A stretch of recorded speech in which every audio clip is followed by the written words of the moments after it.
Hello friends, welcome to web સંકુલ. મિત્રો, આવનારી જે બિન સચિવાલયની પરીક્ષા છે કે જે 24 એપ્રિલના રોજ આયોજિત થઈ રહી છે, જે તમામને માટે ખૂબ જ મહત્વપૂર્ણ છે. તો મિત્રો, વેબ સંકુલ એટલે કે જીપીએસસી ઓનલાઈન તરફથી તમને આવનારી આ જે બિન સચિવાલયની પરીક્ષા છે એમાં મદદરૂપ થઈ શકે એવા બે ખૂબ જ વધારે વેઇટેજ ધરાવતા સબ્જેક્ટ્સ એટલે કે ભારતનું સંવિધાન અને જાહેર વહીવટ એમનું એક રિવિઝન લેક્ચરનું આયોજન કર્યું છે. તો મિત્રો, સૌથી પહેલા તો આપણે આપણા આજના આ લેક્ચરમાં ભારતનું બંધારણ એટલે કે ભારતના સંવિધાનના લેક્ચરનું રિવિઝન કરીશું. એમાં એ ખાસ કરીને ભારતના સંવિધાનના જે મહત્વપૂર્ણ બંધારણીય પદો છે અને જે બંધારણીય સંસ્થાઓ છે એની આપણે આ લેક્ચરમાં માહિતી મેળવીશું. મિત્રો, આગળ વધીએ એ પહેલા આપણી જે જીપીએસસી ઓનલાઈન એપ્લિકેશન છે એમાં મિત્રો મારો એટલે કે યાજ્ઞિક સભાયાસરનો ભારતના સંવિધાનનો એક આખો રેકોર્ડેડ કોર્સિસ છે, જે તમને 6 મહિના અને 3 મહિના એવી બે અલગ અલગ વેલિડિટીમાં મળે છે. તમે તમારી અનુકૂળતા મુજબ આ કોર્સને બાય કરી શકો છો. આ ઉપરાંત મિત્રો ખાસ આવનારી બિન સચિવાલયની એક્ઝામ એ ઉપરાંત તલાટી કમ મંત્રી, જુનિયર ક્લર્ક આવી જે એક્ઝામિનેશન્સ છે કે જેમાં પંચાયતી રાજ વિષયનું ખૂબ મહત્વ હોય છે. તો મિત્રો, આ પંચાયતી રાજ વિષયના મહત્વને અનુલક્ષીને મારા દ્વારા લેખિત જ એક પુસ્તક, પંચાયતી રાજ જે પુસ્તક છે આપણા વેબ સંકુલ પબ્લિકેશન દ્વારા પબ્લિશ થયેલું છે, જેમાં હાલમાં ઓફર ચાલી રહી છે જે તમને 50% ઓફમાં મળશે. એટલે કે 80 રૂપિયા પ્લસ 30 રૂપિયા કુરિયર ચાર્જ એટલે કે 110 રૂપિયામાં તમે ઘરે બેઠા આ પુસ્તકને મંગાવી શકો છો. તો જે કોઈ પણ વિદ્યાર્થી મિત્રોને મંગાવવું હોય એ લોકો વહેલી તકે આ ઓફરનો લાભ લઈ શકે છે. તો મિત્રો, આપણે સૌથી પહેલા ચર્ચા કરીશું ભારતના રાષ્ટ્રપતિથી. તો મિત્રો, ભારતના રાષ્ટ્રપતિનું પદ જે છે એક પ્રકારનું સંવૈધાનિક પદ છે, કારણ કે એનો પણ સંવિધાનમાં ઉલ્લેખ થયેલો છે. તો સૌથી પહેલા આપણે રાષ્ટ્રપતિ વિશેની એક બેઝિક ઇન્ફોર્મેશન મેળવી લઈએ. તો મિત્રો, ભારતના રાષ્ટ્રપતિનું જે પદ છે એ સંવૈધાનિક પદ છે અને પોતે સંવૈધાનિક પ્રમુખ છે, પરંતુ વાસ્તવિક સત્તા જે છે એ વડાપ્રધાન અને તેની મંત્રી પરિષદ પાસે હોય છે. જો મિત્રો યાદ રાખજો, આ બે પ્રશ્નો તમને અલગ અલગ રીતે ઘણી બધી વખત એક્ઝામમાં પૂછાય છે. જો તમને પ્રશ્ન એવો પૂછાય કે ભારતના સંવૈધાનિક મુખિયા કોણ છે, તો યાદ રાખવું ભારતના સંવૈધાનિક મુખિયા રાષ્ટ્રપતિ છે. પણ એવું પૂછાય કે ખરેખર ભારતના વાસ્તવિક વડા કોણ છે, તો ભારતના વાસ્તવિક વડા કોણ છે મિત્રો? વડાપ્રધાન અને તેની મંત્રી પરિષદ. કારણ કે રાષ્ટ્રપતિ તો નામ માત્રના જ પ્રમુખ છે. રાષ્ટ્રપતિએ દરેક કાર્ય એ વડાપ્રધાન અને તેની મંત્રી પરિષદની સલાહ મુજબ જ કરવાનું હોય છે. ભારતમાં રાષ્ટ્રપતિના પદનો વિચાર જે છે એ આપણે બ્રિટનમાંથી લીધેલો છે. જોજો, આ બાબત પણ યાદ રાખજો, આ પણ ઘણી વખત તમને એક્ઝામમાં પૂછાય છે. પરંતુ ભારતમાં રાષ્ટ્રપતિનું પદ જે છે એ બ્રિટનની જેમ વંશ પરંપરાગત હોતું નથી, અને એટલા માટે જ આપણે જે ભારત દેશ છે એને શું કહી શકીએ છીએ મિત્રો? ગણરાજ્ય એટલે કે રિપબ્લિક કહી શકીએ છીએ. મિત્રો, આપણે ઘણી બધી વખત એવું બોલતા હોઈએ છીએ કે રિપબ્લિક ઓફ ઇન્ડિયા. તો આ જે ઇન્ડિયા છે એના નામની આગળ રિપબ્લિક શબ્દ આપણે લગાવી શકીએ છીએ. એનું એકમાત્ર રીઝન એ છે કે ભારતના મુખિયા જે છે, ભારતના પ્રમુખ જે છે, એનું પદ વંશ પરંપરાગત નથી હોતું, પરંતુ એ જનતા દ્વારા પ્રત્યક્ષ અથવા તો પરોક્ષ રીતે ચૂંટાઈને આવે છે. તો જે દેશના મુખિયા જનતા દ્વારા પ્રત્યક્ષ કે પરોક્ષ રીતે ચૂંટાઈને આવતા હોય અને વંશ પરંપરાગત ન હોય, એ દેશને જ આપણે માત્ર શું કહી શકીએ મિત્રો? ગણતંત્રાત્મક અથવા તો ગણરાજ્ય. એટલે કે ભારતમાં જનતા દ્વારા પરોક્ષ રીતે રાષ્ટ્રપતિશ્રીની ચૂંટણી આયોજિત થાય છે. ચલો આગળ વધીએ મિત્રો. આર્ટિકલ નંબર 52 અનુચ્છેદ 52 શું કહે છે? અનુચ્છેદ નંબર 52 મુજબ ભારતના એક રાષ્ટ્રપતિશ્રી હશે. જોજો મિત્રો, આ બાબત પણ ખાસ ધ્યાનમાં રાખજો. આ આર્ટિકલ તમને ઘણી બધી વખત પૂછાય છે, તો તમને ક્યારેય પણ હવે એવો પ્રશ્ન પૂછાય કે ભારતના રાષ્ટ્રપતિની જોગવાઈ કયા અનુચ્છેદમાં આપી છે, તો તમને ખબર હોવું જોઈએ ભારતના રાષ્ટ્રપતિની જોગવાઈ અનુચ્છેદ નંબર 52 માં આપેલી છે. ત્યાર પછી છે મિત્રો આર્ટિકલ નંબર 53 અનુચ્છેદ નંબર 53 મુજબ જે સંઘની કાર્યપાલિકા શક્તિ છે, કાર્યપાલિકા સત્તા જે છે કે જેને આપણે એક્ઝિક્યુટિવ પાવર્સ એવું અંગ્રેજીમાં કહીએ છીએ, એ કાર્યપાલિકા સત્તા પણ રાષ્ટ્રપતિ પાસે હશે, અને રાષ્ટ્રપતિ આ કાર્યપાલિકા સત્તાનો ઉપયોગ પોતે ખુદ અથવા તો પોતાના દ્વારા નિયુક્ત વ્યક્તિ મારફતે કરાવી શકે છે. જોજો મિત્રો, રાષ્ટ્રપતિ પાસે ઘણા બધા કાર્યો છે. રાષ્ટ્રપતિ સમગ્ર કાર્યપાલિકા સ્તંભના મુખિયા છે, તો એમના ઉપર ઘણી બધી જવાબદારીઓ હશે. તો સ્વાભાવિક છે કે રાષ્ટ્રપતિ એકલા પોતે આ બધી જવાબદારીઓ, બધા કાર્યો, બધી જ સત્તાઓ સંભાળી શકે નહીં. અને એટલા માટે કહ્યું છે કે રાષ્ટ્રપતિ આ સત્તાઓ, આ કાર્યો અથવા તો આ જે કંઈ પણ ફરજો છે એ નિભાવવા માટે કોઈ વ્યક્તિની એટલે કે કોઈ અધિકારીની નિમણૂક પણ કરી શકે છે. ચલો મિત્રો આગળ વધીએ. આર્ટિકલ નંબર 53 માં આગળની વાત કરી છે કે રાષ્ટ્રપતિએ પોતે સેનાની ત્રણેય પાંખોના વડા તરીકે પણ કાર્ય કરશે. જોજો મિત્રો યાદ રાખજો, રાષ્ટ્રપતિ જે છે એ બંધારણીય વડા છે, પરંતુ ચીફ ઓફ ડિફેન્સ સ્ટાફની વાત કરીએ તો એ પોતે પ્રબંધકીય વડા છે. ઘણી વખત તમે અહીંયા કન્ફ્યુઝ થઈ શકો છો. જો તમને પ્રશ્ન એવો પૂછ્યો હોય કે સેનાની ત્રણેય પાંખોના વડા કોણ છે, તો ત્યાં તમને સ્પેસિફિકલી કહેવું પડે કે બંધારણીય રીતે પૂછ્યું છે કે પ્રબંધકીય રીતે પૂછ્યું છે. જો બંધારણીય રીતે પૂછ્યું હોય તો રાષ્ટ્રપતિ એના વડા થશે, પણ પ્રબંધકીય રીતે એટલે કે મેનેજમેન્ટની દ્રષ્ટિએ પૂછ્યું હોય તો ચીફ ઓફ ડિફેન્સ સ્ટાફ જે છે સેનાની ત્રણેય પાંખોના વડા થશે. આર્ટિકલ નંબર 53 આગળની શું વાત કહે છે કે સંસદ કાયદો બનાવીને સંઘની કાર્યપાલિકાના કાર્યો એ કોઈ સત્તા અધિકારીને સોંપી શકે છે. એટલે કે એક્ઝિક્યુટિવ વર્ક્સ જે છે, યુનિયન એક્ઝિક્યુટિવ સંઘીય કાર્યપાલિકાના જે કંઈ પણ કાર્યો છે એ કાયદો બનાવીને આપણે કોઈ અધિકારીને પણ સોંપી શકીએ છીએ. ચલો મિત્રો આગળની વાત કરીએ. આર્ટિકલ નંબર 54 કે જેમાં રાષ્ટ્રપતિ શ્રીની ચૂંટણી વિશેની જોગવાઈ આપેલી છે. તો મિત્રો અનુચ્છેદ નંબર 54 મુજબ રાષ્ટ્રપતિની ચૂંટણીમાં કોણ કોણ ભાગ લઈ શકશે? પહેલું તો કે ભાઈ સંસદના બંને સદનના ચૂંટાયેલા સદસ્યો, જે સંસદના બંને સદનો છે એના ચૂંટાયેલા સદસ્યો રાષ્ટ્રપતિની ચૂંટણીમાં ભાગ લઈ શકે છે. આ ઉપરાંત રાજ્યની વિધાનસભાઓના ચૂંટાયેલા સદસ્યો જે છે એ પણ રાષ્ટ્રપતિની ચૂંટણીમાં ભાગ લઈ શકે છે. કેન્દ્ર શાસિત પ્રદેશ કયા કયા? તો કે ભાઈ દિલ્હી અને પોંડિચેરી. દિલ્હી અને પોંડિચેરી કેન્દ્ર શાસિત પ્રદેશની જે વિધાનસભાના ચૂંટાયેલા સદસ્યો છે એ પણ રાષ્ટ્રપતિની ચૂંટણીમાં ભાગ લેશે. પણ યાદ રાખજો, અહીં એક શબ્દ આપેલો છે મિત્રો, ચૂંટાયેલા સદસ્યો. રાષ્ટ્રપતિની ચૂંટણીમાં નામ નિર્દેશિત સદસ્યો એટલે કે નોમિનેટેડ મેમ્બર્સ જે હોય છે એ ભાગ લઈ શકતા નથી. બીજી એક બાબત અહીંથી એવું પણ પૂછી શકે છે કે ભારતના સંવિધાનમાં જે રાષ્ટ્રપતિની ચૂંટણી પ્રક્રિયાની રીત આપેલી છે એનો વિચાર આપણે ક્યાંથી લીધેલો છે? તો યાદ રાખજો મિત્રો, ભારતના સંવિધાનમાં રાષ્ટ્રપતિની જે ચૂંટણી આપેલી છે એનો વિચાર આપણે આયર્લેન્ડના બંધારણમાંથી લીધેલો છે. ક્યાંથી લીધો છે? આયર્લેન્ડનું સંવિધાન. પછી અનુચ્છેદ નંબર 55 કે જે રાષ્ટ્રપતિની ચૂંટણીની રીત વિશેની વાત કરે છે.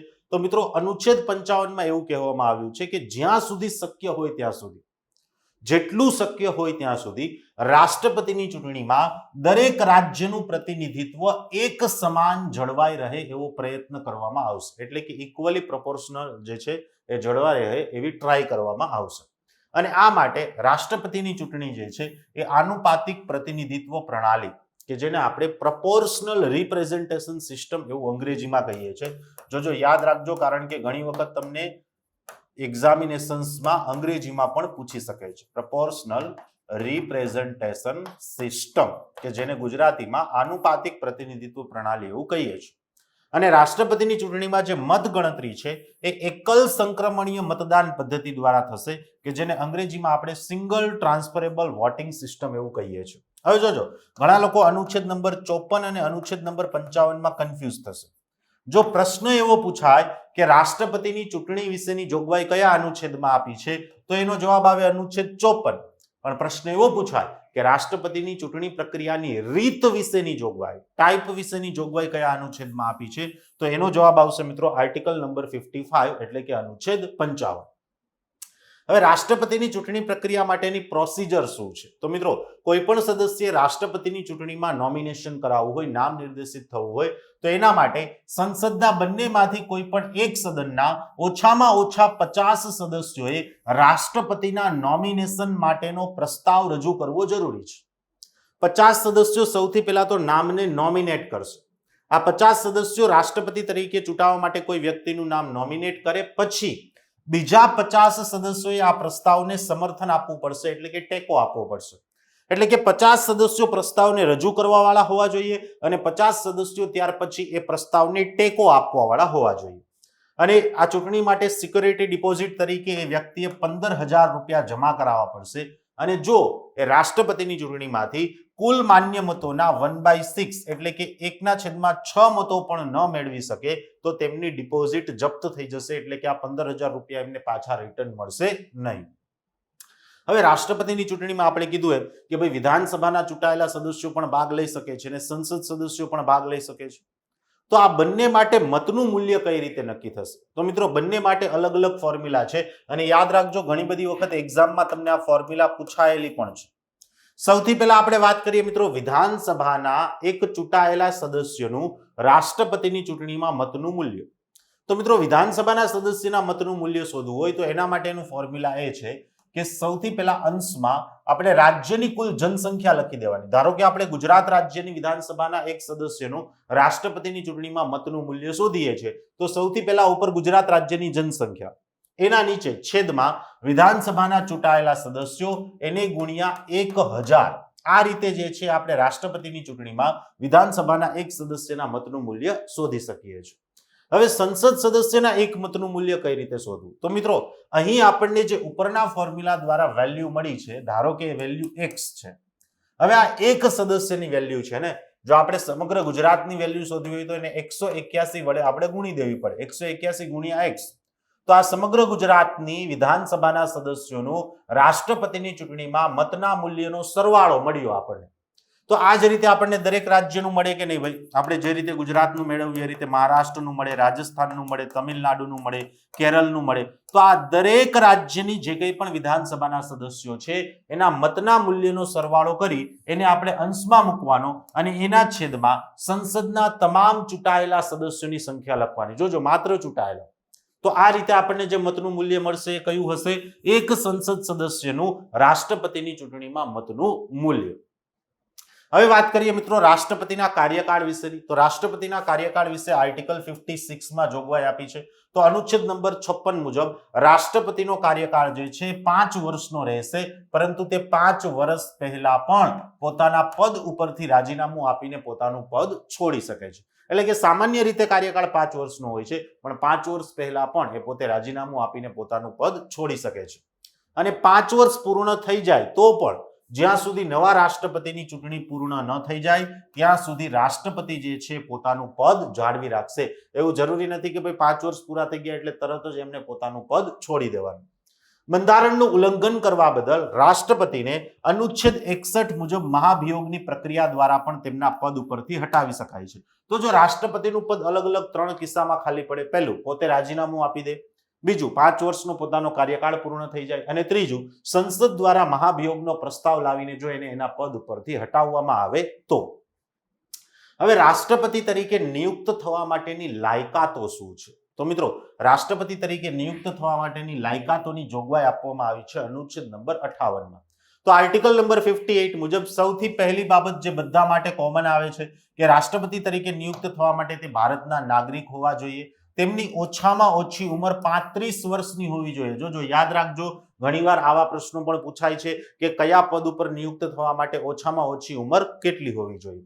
આ ઉપરાંત તેમની પાસે લોકસભાના સભ્ય તરીકે ચૂંટાવા માટેની જરૂરી એવી યોગ્યતાઓ હોવી જોઈએ. જોજો, લોકસભાના સદસ્ય હોવા જોઈએ એવું નથી કહ્યું, પરંતુ લોકસભાના સદસ્ય તરીકે ચૂંટાવા માટે જે યોગ્યતા જરૂરી છે એવી યોગ્યતા કોઈ વ્યક્તિ પાસે હોય તો આપણે એને રાષ્ટ્રપતિ તરીકે નિયુક્ત કરી શકીએ છીએ. આ ઉપરાંત તે લાભનું પદ ધારણ કરતા હોવા જોઈએ નહીં, એટલે કે ઓફિસ ફોર પ્રોફિટ જે છે હોલ્ડ કરતા હોવા જોઈએ નહીં. હવે પદ માટેની શરતો શું છે? તો મિત્રો રાષ્ટ્રપતિ જે છે સંસદના કોઈ પણ સદનના અથવા તો રાજ્ય વિધાનમંડળના સભ્ય તરીકે ચૂંટાયા આવે તો તેમનું રાષ્ટ્રપતિ તરીકેનું પદ ખાલી થઈ જશે. એટલે કે જે વ્યક્તિ રાષ્ટ્રપતિ તરીકે ચૂંટાયા છે એ વ્યક્તિ રાષ્ટ્રપતિ બન્યા બાદ સંસદ સદસ્ય કે ધારાસભ્ય તરીકે રહી શકશે નહીં. એટલે કે બંને પદ એક સાથે ચાલુ રહી શકે નહીં. જો રાષ્ટ્રપતિ કોઈ લાભનું પદ ધારણ કરશે તો પણ એમનું રાષ્ટ્રપતિનું જે પદ છે એ ખાલી થઈ જશે.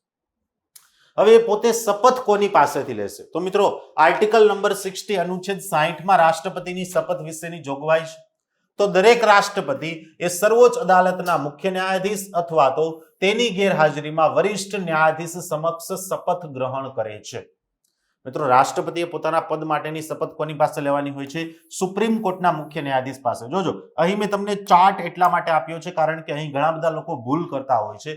રાષ્ટ્રપતિ પોતાના પદ માટેની શપથ સુપ્રીમ કોર્ટના મુખ્ય ન્યાયાધીશ પાસેથી લે છે અને સુપ્રીમ કોર્ટના મુખ્ય ન્યાયાધીશ પોતાના પદ માટેની શપથ કોની પાસેથી લેશે? રાષ્ટ્રપતિ પાસે. પણ જોજો, યાદ રાખજો, ઉપરાષ્ટ્રપતિ જે છે પોતાના પદ માટેની શપથ રાષ્ટ્રપતિ પાસેથી લેતા હોય છે. પણ અહીંયા ઊંધા ન જતા, એટલે કે રાષ્ટ્રપતિએ પોતાના પદની શપથ ઉપરાષ્ટ્રપતિ પાસે નથી લેવાની. કોની પાસે લેવાની છે? સુપ્રીમ કોર્ટના મુખ્ય ન્યાયાધીશ પાસે. ટૂંકમાં કહું તો રાષ્ટ્રપતિ અને સુપ્રીમ કોર્ટના મુખ્ય ન્યાયાધીશ બંને એકબીજાને પોતાના પદ માટેની શપથ અપાવે છે અને ઉપરાષ્ટ્રપતિને શપથ કોણ અપાવશે? રાષ્ટ્રપતિ અપાવશે. ચલો આગળ વધીએ. હવે આપણે વાત કરી હતી એ પ્રમાણે કે ભાઈ રાષ્ટ્રપતિને મહાભિયોગ દ્વારા પણ એમના પદ ઉપરથી હટાવી શકાય છે. તો સૌથી પહેલા તો ખાસ એના માટેનો જે આર્ટિકલ નંબર છે યાદ રાખજો. ઘણી વખત તમને એક્ઝામમાં પૂછાયું છે મિત્રો કે રાષ્ટ્રપતિ પર મહાભિયોગની પ્રક્રિયા વિશેની જોગવાઈ એ કયા અનુચ્છેદમાં આપેલી છે? તો રાષ્ટ્રપતિ પર મહાભિયોગની પ્રક્રિયા વિશેની જોગવાઈ અનુચ્છેદ નંબર 61 માં આપેલી છે. તો આર્ટિકલ નંબર 61 મુજબ બંધારણનું ઉલ્લંઘન કરવા બદલ સંવિધાનનું ઉલ્લંઘન કરવાના આધાર પર રાષ્ટ્રપતિને મહાભિયોગની પ્રક્રિયા દ્વારા આપણે એના પદ ઉપરથી હટાવી શકીએ છીએ. યાદ રાખજો, રાષ્ટ્રપતિ પર મહાભિયોગની પ્રક્રિયા ચલાવવા માટેનો એક જ આધાર છે અને એ આધાર છે સંવિધાનનું ઉલ્લંઘન કરવા બદલ. એટલે કે જો રાષ્ટ્રપતિએ કોઈ પણ સંવૈધાનિક જોગવાઈઓને બ્રીચ કરી હોય, સંવૈધાનિક જોગવાઈઓનું પાલન ન કર્યું હોય, તો એ આધારે આપણે એને એના પદ ઉપરથી હટાવવા માટેનો મહાભિયોગનો પ્રસ્તાવ લાવી શકીએ છીએ. મહાભિયોગનો પ્રસ્તાવ એ સંસદના બંનેમાંથી કોઈ પણ એક સદનમાં રજૂ કરી શકાય છે. ધ્યાન રાખજો મિત્રો, લોકસભામાં પણ શરૂ કરી શકાય અને રાજ્યસભામાં પણ શરૂ કરી શકાય છે. આવો પ્રશ્ન પણ પૂછી શકે છે કે રાષ્ટ્રપતિ પર મહાભિયોગનો પ્રસ્તાવ એ સંસદના બંનેમાંથી કયા સદનમાં રજૂ કરી શકાય છે? તો આપણે બંનેમાંથી કોઈ પણ સદનમાં રજૂ કરી શકીએ છીએ. હવે મિત્રો, આ રાષ્ટ્રપતિ પર મહાભિયોગની પ્રક્રિયાનો જે પ્રસ્તાવ છે એને આપણે સંસદના બંનેમાંથી કોઈ પણ સદનમાં રજૂ કરવું હોય તો એ સંબંધિત સદનના ઓછામાં ઓછા 1/4 સદસ્યોની અનુમતિ જરૂરી છે.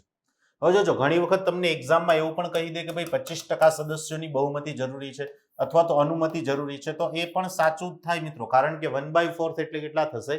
25%.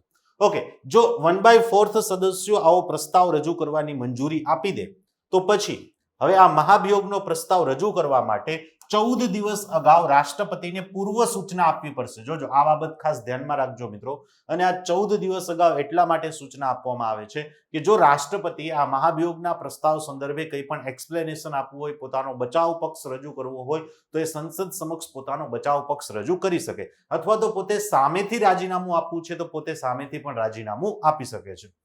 આ પ્રસ્તાવ જે છે સંસદના બંને સદનમાંથી કુલ સદસ્યોની 2/3 બહુમતીથી પસાર થવો જોઈએ. જોજો, યાદ રાખજો, સમગ્ર સંવિધાનમાં માત્ર આ રાષ્ટ્રપતિનું એક જ પદ એવું છે અથવા તો રાષ્ટ્રપતિ પર મહાભિયોગની પ્રક્રિયા આ એક જ એવી પ્રક્રિયા છે કે જેના માટે કુલ સદસ્યોની 2/3 બહુમતીથી પ્રસ્તાવ પસાર થવો જરૂરી છે. આ પ્રસ્તાવ પસાર થઈ જવા પર રાષ્ટ્રપતિએ પોતાનું પદ છોડવું પડશે, એટલે કે રાષ્ટ્રપતિએ પોતાના પદ ઉપરથી રાજીનામું આપવું જરૂરી છે. ચલો હવે ત્યાર પછી વાત કરીએ મિત્રો આર્ટિકલ નંબર 62 ની, એટલે કે અનુચ્છેદ નંબર 62 ની. તો રાષ્ટ્રપતિના પદનો કાર્યકાળ પૂર્ણ થાય તે પહેલા જ તેમની ચૂંટણી પ્રક્રિયા પૂર્ણ થઈ જવી જોઈએ. પણ જો કોઈ પણ સંજોગોમાં અચાનક જ રાષ્ટ્રપતિનું પદ ખાલી પડે તો 6 મહિનાની અંદર ફરજિયાતપણે નવા રાષ્ટ્રપતિની ચૂંટણી જે છે પૂર્ણ કરી લેવાશે. ખરેખર નિયમ એવો છે કે રાષ્ટ્રપતિનો જે પદ ઉપરનો જે કાર્યકાળ છે જે 5 વર્ષનો, એ 5 વર્ષ પૂરા થાય એ પહેલા જ રાષ્ટ્રપતિની ચૂંટણી કરી લેવાની. પણ કોઈક સંજોગો એવા હોઈ શકે કે જેમાં રાષ્ટ્રપતિનું પદ અચાનક ખાલી પડી શકે છે, જેમ કે રાષ્ટ્રપતિ પોતે રાજીનામું આપી દે, અથવા તો રાષ્ટ્રપતિનું મૃત્યુ થઈ જાય, અથવા તો રાષ્ટ્રપતિને મહાભિયોગની પ્રક્રિયા દ્વારા એમના પદ પરથી હટાવવામાં આવે. તો આવી રીતે જ્યારે અચાનક પદ ખાલી પડે ત્યારે પદ ખાલી પડ્યાના 6 મહિનાની અંદર જે છે રાષ્ટ્રપતિની ચૂંટણી થઈ જવી જોઈએ. હવે વાત કરીએ મિત્રો રાષ્ટ્રપતિ દ્વારા સજા માફીની. જોજો, સજા માફી વિશેનો આર્ટિકલ છે એ પણ ઇમ્પોર્ટન્ટ છે, આ પણ ઘણીવાર એક્ઝામમાં તમને પૂછાયું છે. તો મિત્રો રાષ્ટ્રપતિની સજા માફી વિશે અનુચ્છેદ નંબર 72 માં જોગવાઈ આપી છે. તો રાષ્ટ્રપતિ અલગ અલગ રીતે કોઈ વ્યક્તિની સજાઓને માફ કરી શકે છે અથવા તો તેમાં ઘટાડો કરી શકે છે. યાદ રાખજો મિત્રો, રાષ્ટ્રપતિની સજા માફી માટે અનુચ્છેદ નંબર 72 માં અલગ અલગ 5 રીતો આપેલી છે. કેટલી રીત આપેલી છે મિત્રો? અલગ અલગ 5 રીત. ચલો એક પછી એક એ રીતને આપણે સમજતા જઈશું. સૌથી પહેલું છે મિત્રો જેને આપણે ક્ષમાદાન કહીએ છીએ. તો જ્યારે રાષ્ટ્રપતિ પાસે કોઈ પણ વ્યક્તિની સજા માફી માટેની અરજી આવે અને જો રાષ્ટ્રપતિ માત્ર અને માત્ર દયા ભાવનાને આધારે એ વ્યક્તિની સજાને માફ કરી દે અને સંપૂર્ણપણે જો એ વ્યક્તિની સજાને માફ કરી દે તો એ જે રાષ્ટ્રપતિની સજા માફીની રીત છે એને આપણે શું કહીશું મિત્રો? ક્ષમાદાન. એટલે કે માત્ર દયા ભાવનાને આધારે આ રીતના અંતર્ગત કોઈ પણ વ્યક્તિની સજાને સંપૂર્ણપણે માફ કરવામાં આવશે. ત્યાર પછી છે મિત્રો લઘુકરણ. તો મિત્રો લઘુકરણ દ્વારા જ્યારે કોઈ રાષ્ટ્રપતિ દ્વારા કોઈ વ્યક્તિની સજાને માફ કરવામાં આવતી હોય છે ત્યારે માત્ર ને માત્ર સજાની પ્રકૃતિમાં ફેરફાર થતો હોય છે, સજાના સમયગાળામાં કોઈ ફેરફાર થતો નથી. એટલે કે ધારો કે કોઈ વ્યક્તિને મૃત્યુદંડની સજા આપી છે તો એની સજા જે છે આજીવન કારાવાસમાં જે છે પરિવર્તિત થઈ જશે. સજાનો સમયગાળો બદલતો નથી, પણ હા પ્રકૃતિ બદલી ગઈ. જે મૃત્યુદંડ હતો એને શું કરી દીધું આપણે? કારાવાસમાં કન્વર્ટ કરી દીધું. ત્યાર પછી છે ત્રીજું મિત્રો કે જેને આપણે પરિહાર કહીએ છીએ. હવે જો પરિહાર અને લઘુકરણ એ બંને એક્ઝેક્ટલી અપોઝિટ છે. લઘુકરણમાં આપણે સજાની પ્રકૃતિ બદલતા હતા, સમયગાળો નહોતા બદલતા. પરિહારમાં સજાની પ્રકૃતિ નહીં બદલાય પણ સમયગાળો બદલાશે. જોજો, એટલે અહીં કીધું છે કે દંડની પ્રકૃતિમાં ફેરફાર થતો નથી, પરંતુ દંડનો જે સમયગાળો છે ઘટાડી દેવામાં આવે છે. જેમ કે 5 વર્ષનો કારાવાસ હતો તો એને આપણે ઘટાડીને કરી દીધો છે 3 વર્ષનો કારાવાસ, તો એને આપણે શું કહીશું મિત્રો? પરિહાર. ત્યાર પછી છે મિત્રો વિરામ. તો વિશિષ્ટ પરિસ્થિતિના આધારે જો કોઈ પરિસ્થિતિમાં દંડને ઓછો કરવામાં આવ્યો હોય તો અહીં સજાની પ્રકૃતિ અને સજાનો સમયગાળો એ બંને ઘટાડીને દંડ ઘટાડી શકાય છે, તો એને કહીશું આપણે વિરામ. હવે આવી વિશિષ્ટ પરિસ્થિતિ કઈ કે જેમાં સમયગાળો અને પ્રકૃતિ બંને ઘટાડવામાં આવે છે? જેમ કે કોઈ ગર્ભવતી સ્ત્રીને સજા થઈ છે. ધારો કે કોઈ ગર્ભવતી સ્ત્રીને કંઈક સજા થઈ છે તો એની પરિસ્થિતિ એવી છે કે એ પરિસ્થિતિને ધ્યાનમાં રાખી અને આપણે સજાને ઘટાડી શકીએ છીએ, તો એને શું કહીશું આપણે? વિરામ. અપંગ વ્યક્તિ કે જે અનકેપેબલ છે, ફિઝિકલી ડિસેબલ્ડ છે, એ વ્યક્તિને પણ આપણે પરિસ્થિતિને ધ્યાનમાં રાખીને સજાનો સમયગાળો અને પ્રકૃતિ બંને ઓછા કરી શકીએ છીએ. ત્યાર પછી છે મિત્રો સજા મોકૂફી અથવા તો વિલંબ, કે જેના અંતર્ગત રાષ્ટ્રપતિ દ્વારા કોઈ વ્યક્તિની સજાને વિશિષ્ટ પરિસ્થિતિઓમાં અમુક સમય માટે મુલતવી રાખી શકાય છે, એટલે કે સસ્પેન્ડ કરી શકાય છે, એટલે કે મોકૂફ કરી શકાય છે. જોજો, અહીં સજાને સંપૂર્ણ માફ નથી કરવામાં આવતી, પરંતુ અમુક સમય માટે સસ્પેન્ડ કરવામાં આવે છે, એટલે કે મુલતવી રાખવામાં આવે છે. સામાન્ય રીતે જ્યારે પણ રાષ્ટ્રપતિ પાસે આ અનુચ્છેદ નંબર 72 મુજબ આ 5 પ્રકારમાંથી કોઈ પણ પ્રકાર માટે સજા માફીની અરજી આવતી હોય છે, ત્યારે રાષ્ટ્રપતિ આ અરજીનો નિકાલ, આ અરજી ઉપરનો નિર્ણય પોતે પોતાના સ્વવિવેકથી નથી કરતા. ખાસ ધ્યાનમાં રાખજો મિત્રો, રાષ્ટ્રપતિ ક્યારેય પણ સજા માફીનો નિર્ણય પોતાના વિવેકથી નથી કરતા હોતા. એ જે છે મંત્રીમંડળની સલાહને આધારે જે છે આ નિર્ણય લેતા હોય છે. એટલે કે પ્રધાનમંત્રી અને મંત્રી પરિષદ જે મુજબ સલાહ આપે એ પ્રમાણે રાષ્ટ્રપતિ દ્વારા કોઈ વ્યક્તિને સજા માફી આપવામાં આવે છે. તો મિત્રો આપણે સૌથી પહેલા ચર્ચા કરી ભારતના રાષ્ટ્રપતિ વિશેની. હવે આપણે માહિતી મેળવીશું ભારતના ઉપરાષ્ટ્રપતિની. તો મિત્રો જેમ આપણે રાષ્ટ્રપતિમાં આર્ટિકલનો નંબર યાદ રાખ્યો તો અનુચ્છેદ 52, એવી રીતે ઉપરાષ્ટ્રપતિમાં પણ ખાસ ધ્યાન રાખજો. ઉપરાષ્ટ્રપતિની જોગવાઈ ભારતના સંવિધાનના અનુચ્છેદ નંબર 63 માં આપેલી છે. તો આર્ટિકલ 63 મુજબ ભારતના એક ઉપરાષ્ટ્રપતિ હશે, અને ભારતનું જે આ ઉપરાષ્ટ્રપતિનું પદ છે એની જોગવાઈ આપણે ક્યાંથી લીધેલી છે મિત્રો? અમેરિકાના સંવિધાનમાંથી લીધેલી છે. જો સોર્સિસ જે છે ખાસ ધ્યાન રાખજો, ઘણી વખત પૂછાય છે. રાષ્ટ્રપતિના પદનો વિચાર બ્રિટનમાંથી લીધો છે, પરંતુ ઉપરાષ્ટ્રપતિનું પદ જે છે એનો વિચાર આપણે યુએસએ એટલે કે અમેરિકામાંથી લીધેલો છે. અને ભારતમાં આ ઉપરાષ્ટ્રપતિનું પદ જે છે 1952 થી શરૂ થયું છે. એનું પણ એક કારણ છે મિત્રો. હમણાં જ આપણે આગળનો આર્ટિકલ ભણીશું, આર્ટિકલ 64.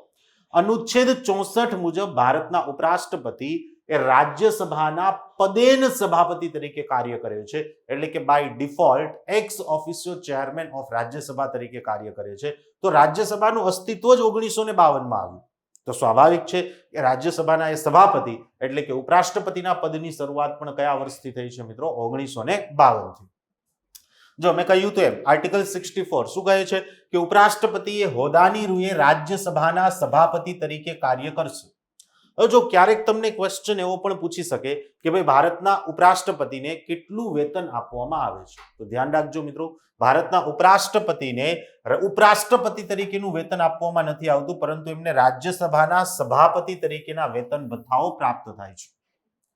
ફરીથી કહું છું, ઉપરાષ્ટ્રપતિને ઉપરાષ્ટ્રપતિના પદ માટે વેતન નથી આપવામાં આવતું. સમગ્ર સંવિધાનમાં ક્યાંય પણ ઉપરાષ્ટ્રપતિના પદ માટેના વેતનની જોગવાઈ આપવામાં આવી નથી, પણ હા એને રાજ્યસભાના સભાપતિ તરીકેનું વેતન ભથ્થું જે છે પ્રાપ્ત થતું હોય છે.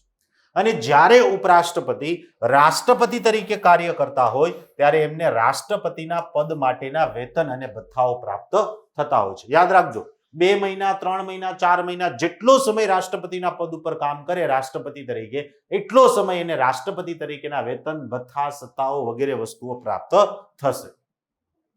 ઉપરાષ્ટ્રપતિના પદ માટેના વેતન ભથ્થાનો સંવિધાનમાં ઉલ્લેખ નથી, પણ સેના તરીકેનું પદ, સેના પદ માટેનું વેતન એને પ્રાપ્ત થતું હોય છે રાજ્યસભાના સભાપતિ તરીકેનું. અને હાલમાં એને રાજ્યસભાના સભાપતિ તરીકે 4 લાખ રૂપિયાનો પગાર મળે છે. કેટલો મળે છે મિત્રો? 4 લાખ રૂપિયા. હવે ઉપરાષ્ટ્રપતિની ચૂંટણી કઈ રીતે થશે? તો મિત્રો ઉપરાષ્ટ્રપતિની ચૂંટણી માટેની જોગવાઈ અનુચ્છેદ નંબર 66 આર્ટિકલ 66 માં આપી છે અને ઉપરાષ્ટ્રપતિની ચૂંટણીમાં સંસદના બંને સદનના તમામ સદસ્યો ભાગ લે છે. યાદ રાખજો મિત્રો, રાષ્ટ્રપતિની ચૂંટણીમાં સંસદના બંને સદનના માત્ર ચૂંટાયેલા સદસ્યો જ ભાગ લેતા હતા, નામ નિર્દેશિત સદસ્યો ભાગ નહોતા લેતા. પણ ઉપરાષ્ટ્રપતિની ચૂંટણીમાં સંસદના બંને સદનના તમામ સદસ્યો ભાગ લઈ શકશે. એટલે કે ચૂંટાયેલા સદસ્યો પણ ભાગ લઈ શકશે અને નામ નિર્દેશિત સદસ્યો પણ ભાગ લઈ શકશે. ઉપરાષ્ટ્રપતિની ચૂંટણી એ આનુપાતિક પ્રતિનિધિત્વ પ્રણાલી અને એકલ સંક્રમણીય મતદાન પદ્ધતિ દ્વારા થશે અને આ ચૂંટણીમાં મતદાન જે છે કેવું રહેશે મિત્રો? ગુપ્ત રહેશે. યસ, ઉપરાષ્ટ્રપતિની ચૂંટણી અને રાષ્ટ્રપતિની ચૂંટણી બંનેમાં સિક્રેટ બેલેટ પેપર દ્વારા જે છે મતદાન થતું હોય છે. હવે ઉપરાષ્ટ્રપતિના પદ માટેની યોગ્યતાઓ શું છે? તો મિત્રો સૌથી પહેલું તો બધામાં કોમન છે કે ઉપરાષ્ટ્રપતિ તરીકે ચૂંટાવા માટે તે ભારતના નાગરિક હોવા જરૂરી છે. તેની ઓછામાં ઓછી ઉંમર 35 વર્ષની હોવી જોઈએ. તે રાજ્યસભાના સદસ્ય તરીકે ચૂંટાવા માટેની યોગ્યતા ધરાવતા હોવા જોઈએ. જોજો, ફક્ત એવું કહ્યું છે કે તે રાજ્યસભાના સદસ્ય તરીકે ચૂંટાવા માટેની યોગ્યતા ધરાવતા હોવા જોઈએ. એવું નથી કહ્યું કે તે રાજ્યસભાના સદસ્ય હોવા જોઈએ. એવું કહ્યું નથી. લાભનું પદ ધારણ કરતા હોવા જોઈએ નહીં. જો કોઈ સંસદ સદસ્ય કે ધારાસભ્ય એ ઉપરાષ્ટ્રપતિ તરીકે ચૂંટાઈ આવે છે તો તેનું સંસદ કે વિધાનમંડળનું પદ જે છે શું થઈ જશે? ખાલી પડી જશે, એટલે કે એમ્પ્ટી થઈ જશે. એટલે કે અહીં પણ એક વખત ઉપરાષ્ટ્રપતિ તરીકે ચૂંટાઈ જાય પછી બંને પદ, સંસદ સદસ્ય અને ઉપરાષ્ટ્રપતિનું પદ બે એક સાથે હોલ્ડ કરી શકે નહીં. ઓકે, હવે ઉપરાષ્ટ્રપતિ જ્યારે રાષ્ટ્રપતિ તરીકે કાર્ય કરશે ત્યારે શું થશે, અથવા તો કયા સંજોગોમાં ઉપરાષ્ટ્રપતિએ રાષ્ટ્રપતિ તરીકે કાર્ય કરવાનું હોય છે? જે જોગવાઈ અનુચ્છેદ 65 માં આપી છે.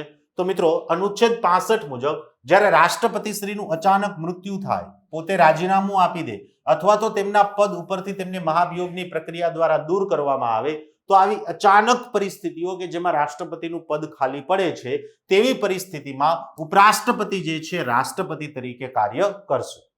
આ ઉપરાંત જો રાષ્ટ્રપતિ માંદગીના લીધે કે અન્ય કોઈ પણ કારણોસર કાર્ય કરવા માટે અસક્ષમ હોય તો તેવી પરિસ્થિતિમાં પણ ઉપરાષ્ટ્રપતિ જે છે રાષ્ટ્રપતિ તરીકે કાર્ય કરશે. ઉપરાષ્ટ્રપતિ જેટલા સમય માટે રાષ્ટ્રપતિ તરીકે કાર્ય કરે છે એટલા સમય માટે તેમને વેતન અને ભથ્થાઓ તેમજ સત્તાઓ, પાવર્સ, સેલેરી, એલાઉન્સીસ બધી જ વસ્તુઓ જે છે એ કોને સમકક્ષ પ્રાપ્ત થશે? રાષ્ટ્રપતિને સમકક્ષ જ મળશે.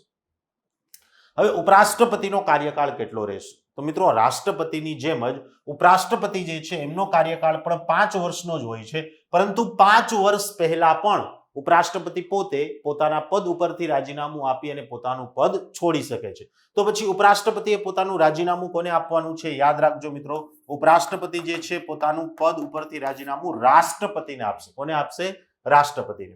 ઉપરાષ્ટ્રપતિને તેમના પદ ઉપરથી હટાવવાનો પ્રસ્તાવ એ માત્ર રાજ્યસભામાં જ રજૂ કરી શકાય છે. એટલે કે ઉપરાષ્ટ્રપતિને પણ સંસદના બંને સદનોમાંથી એક પ્રસ્તાવ પસાર કરી અને એના પદ ઉપરથી હટાવી શકાય છે. પણ ધ્યાન રાખજો મિત્રો, રાષ્ટ્રપતિને હટાવવા માટેનો જે મહાભિયોગનો પ્રસ્તાવ હતો એને સંસદના બંનેમાંથી કોઈ પણ સદનમાં રજૂ કરી શકાતો હતો, પણ ઉપરાષ્ટ્રપતિને હટાવવા માટેનો જે પ્રસ્તાવ છે એ માત્ર રાજ્યસભામાં જ રજૂ કરી શકાય છે અને ઉપરાષ્ટ્રપતિને પણ એના પદ ઉપરથી હટાવવા માટે 14 દિવસ અગાઉ નોટિસ આપવી એટલે કે પૂર્વ સૂચના આપવી એ ખાસ જરૂરી છે.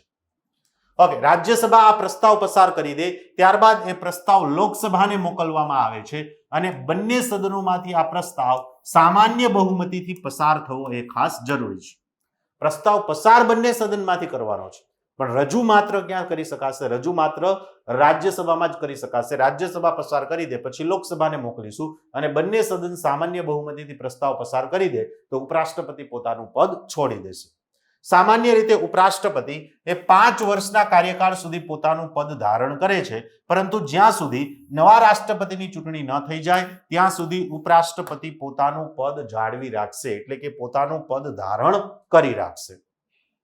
હવે વાત કરીએ મિત્રો ભારતના પ્રધાનમંત્રી અને તેની મંત્રી પરિષદ વિશેની. તો મિત્રો આપણે કહ્યું હતું એ પ્રમાણે કે ખરેખર બંધારણીય રીતે જોવા જઈએ તો ભારતના પ્રમુખ જે છે રાષ્ટ્રપતિ છે, પણ વાસ્તવિક સત્તા રિયલ પાવર કોની પાસે હોય છે? એ તો વડાપ્રધાન અને તેની મંત્રી પરિષદ પાસે જ હોય છે. તો ક્યારે પણ પ્રશ્ન પૂછાય તો ધ્યાન રાખવાનું કે બંધારણીય વડા પૂછ્યું છે કે વાસ્તવિક વડા પૂછ્યું છે. જો બંધારણીય વડા એવું પૂછ્યું હોય તો બંધારણીય વડા રાષ્ટ્રપતિ છે, પણ વાસ્તવિક વડા એવું પૂછ્યું હોય તો વાસ્તવિક વડા જે છે વડાપ્રધાન શ્રી હોય છે. હવે અનુચ્છેદ નંબર 75 મુજબ, આર્ટિકલ 75 મુજબ વડાપ્રધાન તેમજ અન્ય મંત્રીઓની નિયુક્તિ થતી હોય છે. તો આર્ટિકલ 75 મુજબ સૌથી પહેલા લોકસભાની સામાન્ય ચૂંટણીના પરિણામો આવી જાય એટલે રાષ્ટ્રપતિ દ્વારા સ્વવિવેક દ્વારા, જોજો શબ્દ પર ધ્યાન રાખજો, સ્વવિવેક દ્વારા, એટલે કે પ્રધાનમંત્રી અને મંત્રી પરિષદની સલાહ લેવાની જરૂરિયાત નથી, કારણ કે વડાપ્રધાન અને મંત્રી પરિષદની જ નિયુક્તિ કરવાની વાત છે. એ તો છે નહીં, તો એ સલાહ કઈ રીતે આપશે? એટલે જ્યારે લોકસભાની સામાન્ય ચૂંટણીના પરિણામો આવી જાય ત્યારે સૌથી પહેલું કામ રાષ્ટ્રપતિએ વડાપ્રધાનની નિયુક્તિ કરવાનું હોય છે, અને વડાપ્રધાનની નિયુક્તિ સ્વવિવેક દ્વારા એટલે કે પોતાની રીતે કરે છે. હવે એક વખત વડાપ્રધાનની નિયુક્તિ થઈ જાય ત્યાર પછી અન્ય મંત્રીઓની નિયુક્તિ થશે, અને આર્ટિકલ 75 મુજબ અન્ય મંત્રીઓની નિયુક્તિ પણ રાષ્ટ્રપતિ દ્વારા જ થશે, પણ અન્ય મંત્રીઓની નિયુક્તિ એ વડાપ્રધાનની સલાહને આધારે કરવામાં આવશે. એટલે કે વડાપ્રધાન જેમ કહે કે ભાઈ આ વ્યક્તિને મંત્રી બનાવો, આ વ્યક્તિને મંત્રી બનાવો, આ વ્યક્તિને મંત્રી બનાવો, એ વ્યક્તિઓની મંત્રીઓ તરીકે નિયુક્તિ થશે. મંત્રી થવા માટે જરૂરી નથી કે સંસદના સદસ્ય હોવું, પરંતુ 6 મહિનાની અંદર સંસદની સદસ્યતા મેળવી લેવી એ ખાસ જરૂરી છે. મિત્રો, જ્યારે કોઈ વ્યક્તિ મંત્રી થાય છે ત્યારે જરૂરી નથી કે સંસદના સદસ્ય હોય, પણ સંસદ સદસ્ય એક વખત મંત્રી બની જાય, એ મંત્રી બની ગયાના 6 મહિનાની અંદર એને સંસદ સદસ્ય બનવું એ ખાસ જરૂરી છે. દરેક મંત્રી એ સ્વતંત્ર રીતે રાષ્ટ્રપતિને જવાબદાર છે, પરંતુ સંયુક્ત રીતે સમગ્ર મંત્રી પરિષદ એ લોકસભાને જવાબદાર છે. જોજો, ખાસ ધ્યાન રાખજો મિત્રો, દરેક મંત્રીની નિયુક્તિ રાષ્ટ્રપતિએ કરી છે એટલે સ્વતંત્ર રીતે કોને જવાબદાર છે એવું પૂછે તો રાષ્ટ્રપતિ જવાબ આપશે, પરંતુ સંયુક્ત રીતે સમગ્ર મંત્રી પરિષદ કોને જવાબદાર છે એવું પૂછાય તો ધ્યાનમાં રાખજો, એનો જવાબ આવશે લોકસભા. અન્ય બાબતોની વાત કરીએ મિત્રો, તો સંસદના બંનેમાંથી કોઈ પણ સદનનો સદસ્ય એ મંત્રી બની શકે છે, પરંતુ જો કોઈ વ્યક્તિ એ સદનનો સદસ્ય ન હોય તો પણ પોતે મંત્રી બની શકે છે, પરંતુ તેને 6 મહિનાની અંદર કોઈ પણ એક સદનની સદસ્યતા મેળવવી એ ખાસ જરૂરી છે. આ જ બાબત આપણે આગળ પણ ચર્ચા કરી હતી. દરેક મંત્રીએ પોતાના પદ માટેની શપથ કોની પાસે લેવાની હોય છે મિત્રો? રાષ્ટ્રપતિ પાસે. એટલે જોજો, દરેક મંત્રી ખરેખર 2 શપથ લે, એક સંસદ સદસ્ય તરીકેની શપથ લે છે અને એક પોતાના મંત્રાલય માટેના મંત્રી તરીકેની. વડાપ્રધાન તેમજ તમામ મંત્રીઓને સંસદ સદસ્યને સમકક્ષ જ વેતન અને ભથ્થાઓ પ્રાપ્ત થાય છે. દરેક મંત્રીઓ જે હોય એને સંસદ સદસ્યને સમકક્ષ વેતન ભથ્થા પ્રાપ્ત થતા હોય છે.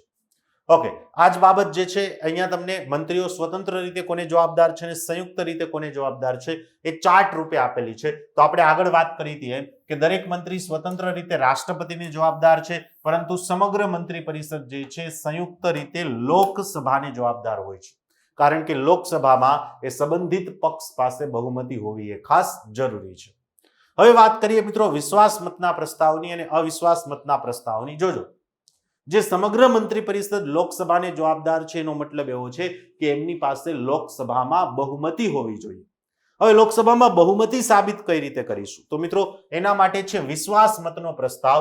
જે સત્તાધારી પક્ષ છે, જે પક્ષની સરકાર છે, જો એ પક્ષ લોકસભામાં વિશ્વાસ મતનો પ્રસ્તાવ પસાર કરાવી શકે તો અને તો જ એવું સાબિત થશે કે એમની પાસે લોકસભામાં બહુમતી છે, અને તો જ એની સરકાર ટકી રહેશે. અને જો વિપક્ષ દ્વારા અવિશ્વાસ મતનો પ્રસ્તાવ પસાર કરવામાં આવે, અવિશ્વાસ મતનો પ્રસ્તાવ એટલે એ એક્ઝેક્ટલી વિશ્વાસ મતના પ્રસ્તાવનો વિરોધી છે.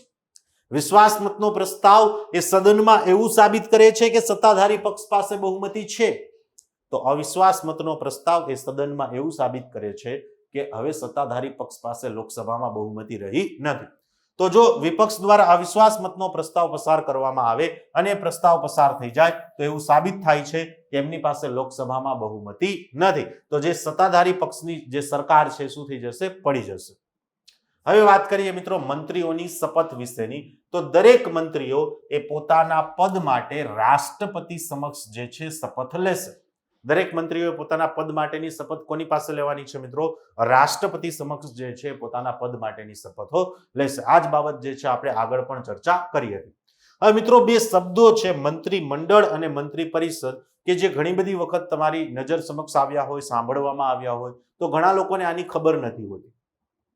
મિત્રો મંત્રીઓ જે છે અલગ અલગ પ્રકારના હોય. સૌથી પહેલા તો એ બધામાં જે મુખ્ય છે એને આપણે શું કહીએ છીએ? પ્રધાનમંત્રી.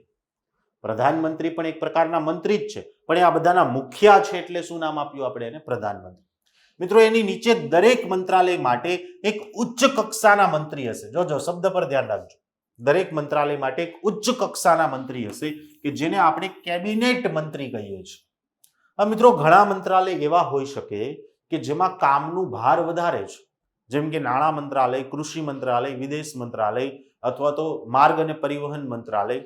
તો આવા મંત્રાલયોમાં જે ઉચ્ચ કક્ષાના મંત્રી છે કે જેને આપણે કેબિનેટ મંત્રી નામ આપ્યું છે, એને મદદરૂપ થવા માટે એની નીચે રાજ્ય કક્ષાના મંત્રીઓની પણ નિયુક્તિ થઈ શકે છે.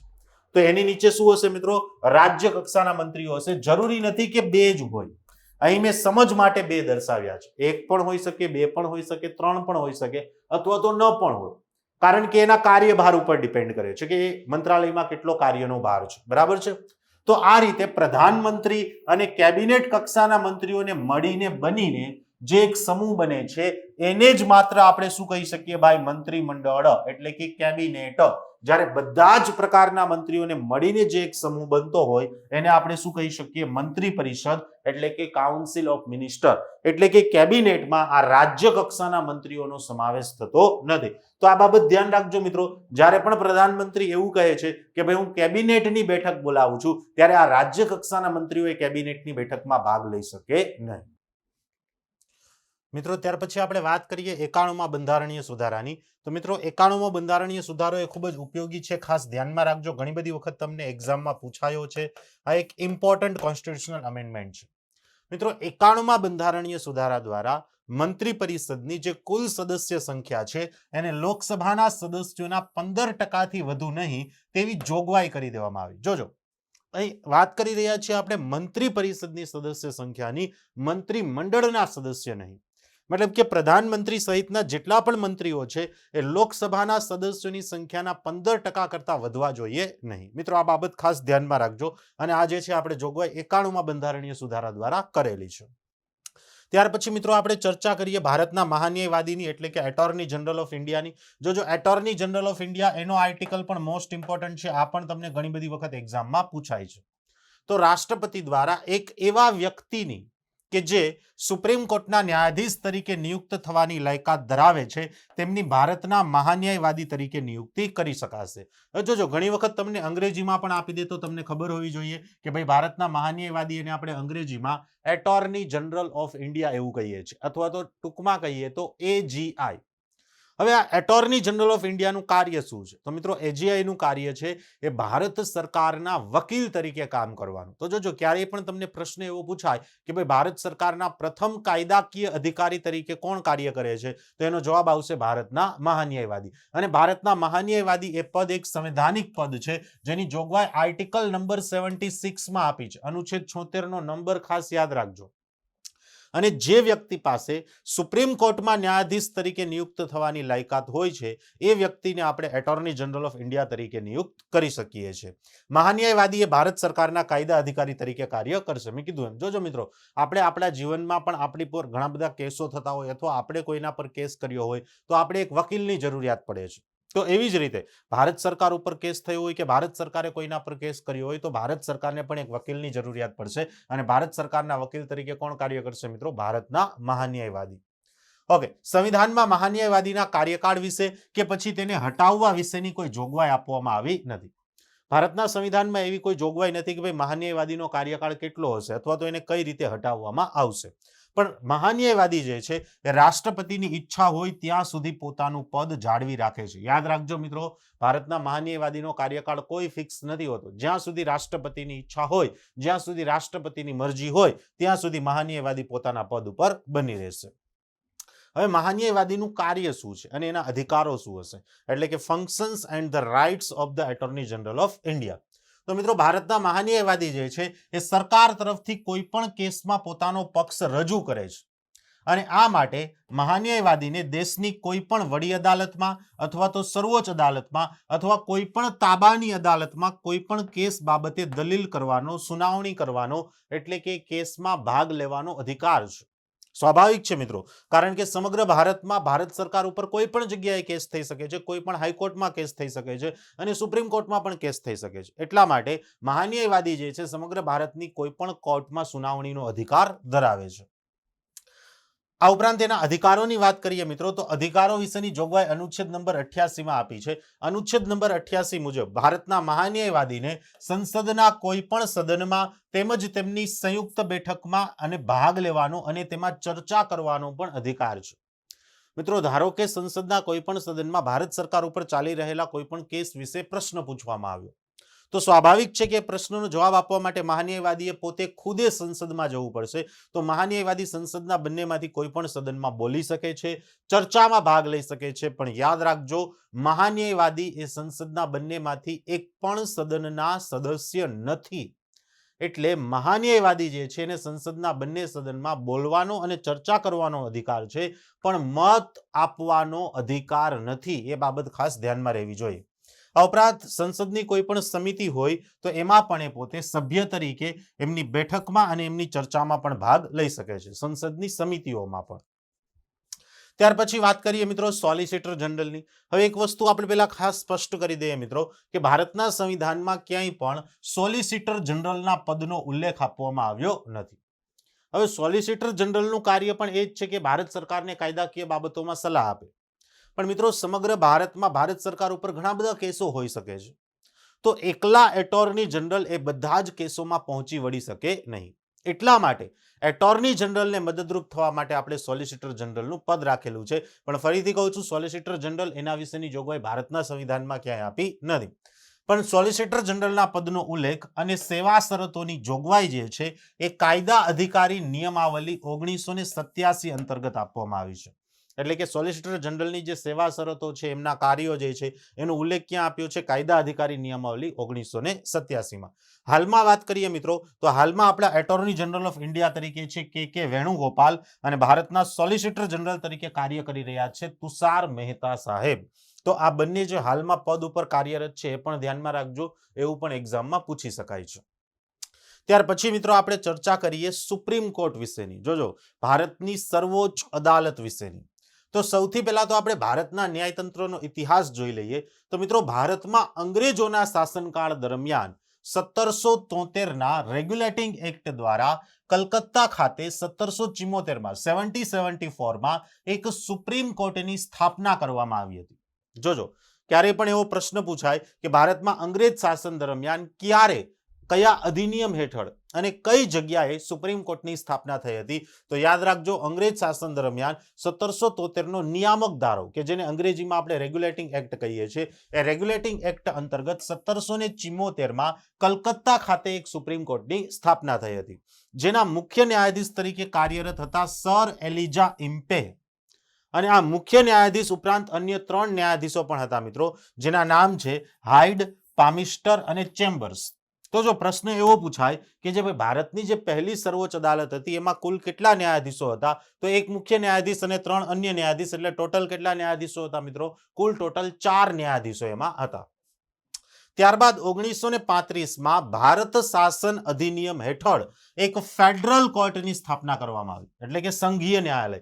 સંઘીય ન્યાયાલયની સ્થાપના કયા અધિનિયમ હેઠળ થઈ? 1935ના ભારત શાસન અધિનિયમ હેઠળ. અને આઝાદી બાદ, એટલે કે સ્વતંત્રતા પછી 28 જાન્યુઆરી 1950ના રોજ દિલ્હી ખાતે સુપ્રીમ કોર્ટની સ્થાપના કરવામાં આવી. આઝાદ ભારતની સુપ્રીમ કોર્ટની સ્થાપના ક્યારે થઈ? તારીખ યાદ રાખજો મિત્રો, 28 જાન્યુઆરી 1950ના રોજ. હવે સુપ્રીમ કોર્ટની જોગવાઈ ભારતના સંવિધાનમાં કયા અનુચ્છેદમાં આપી છે? તો મિત્રો, આ સુપ્રીમ કોર્ટનો જે આર્ટિકલ છે એ પણ ઇમ્પોર્ટન્ટ છે, એ પણ ઘણીવાર તમને એક્ઝામમાં પૂછાય છે. તો ભારતની સુપ્રીમ કોર્ટ વિશે આર્ટિકલ નંબર 124માં જોગવાઈ આપી છે. કયો અનુચ્છેદ? અનુચ્છેદ 124. અનુચ્છેદ 124 મુજબ ભારતની એક સુપ્રીમ કોર્ટ હશે અને એ સુપ્રીમ કોર્ટમાં એક મુખ્ય ન્યાયાધીશ અને સંસદ સમય પર જેટલા નક્કી કરે તેટલા અન્ય ન્યાયાધીશો તેમાં કાર્યરત હશે. સુપ્રીમ કોર્ટમાં એક મુખ્ય ન્યાયાધીશ હશે અને સંસદ નક્કી કરે તેટલા અન્ય ન્યાયાધીશો હશે. તો મિત્રો યાદ રાખજો, હાલમાં એક મુખ્ય ન્યાયાધીશ ઉપરાંત સંસદે 3 ન્યાયાધીશો નક્કી કર્યા છે. તો હાલમાં સુપ્રીમ કોર્ટમાં કુલ ટોટલ કેટલા ન્યાયાધીશો હોય છે મિત્રો? 4 ન્યાયાધીશો હોય છે. સુપ્રીમ કોર્ટના ન્યાયાધીશોની નિમણૂક એક કોલેજિયમ સમૂહની સલાહને આધારે રાષ્ટ્રપતિશ્રી દ્વારા કરવામાં આવે છે. એમની નિમણૂક કોના દ્વારા થશે મિત્રો? રાષ્ટ્રપતિ દ્વારા થશે. અને એ પણ કોની સલાહને આધારે? કોલેજિયમ સમૂહની સલાહને આધારે. કોલેજિયમ એટલે કે જજોથી બનેલો એક સમૂહ. ટૂંકમાં જજો ખુદ રિકોમેન્ડેશન્સ આપશે કે નવા સુપ્રીમ કોર્ટના જજ તરીકે કોની નિયુક્તિ કરવી, પણ એક કોલેજિયમ સમૂહ માત્ર સલાહ સૂચન આપે છે.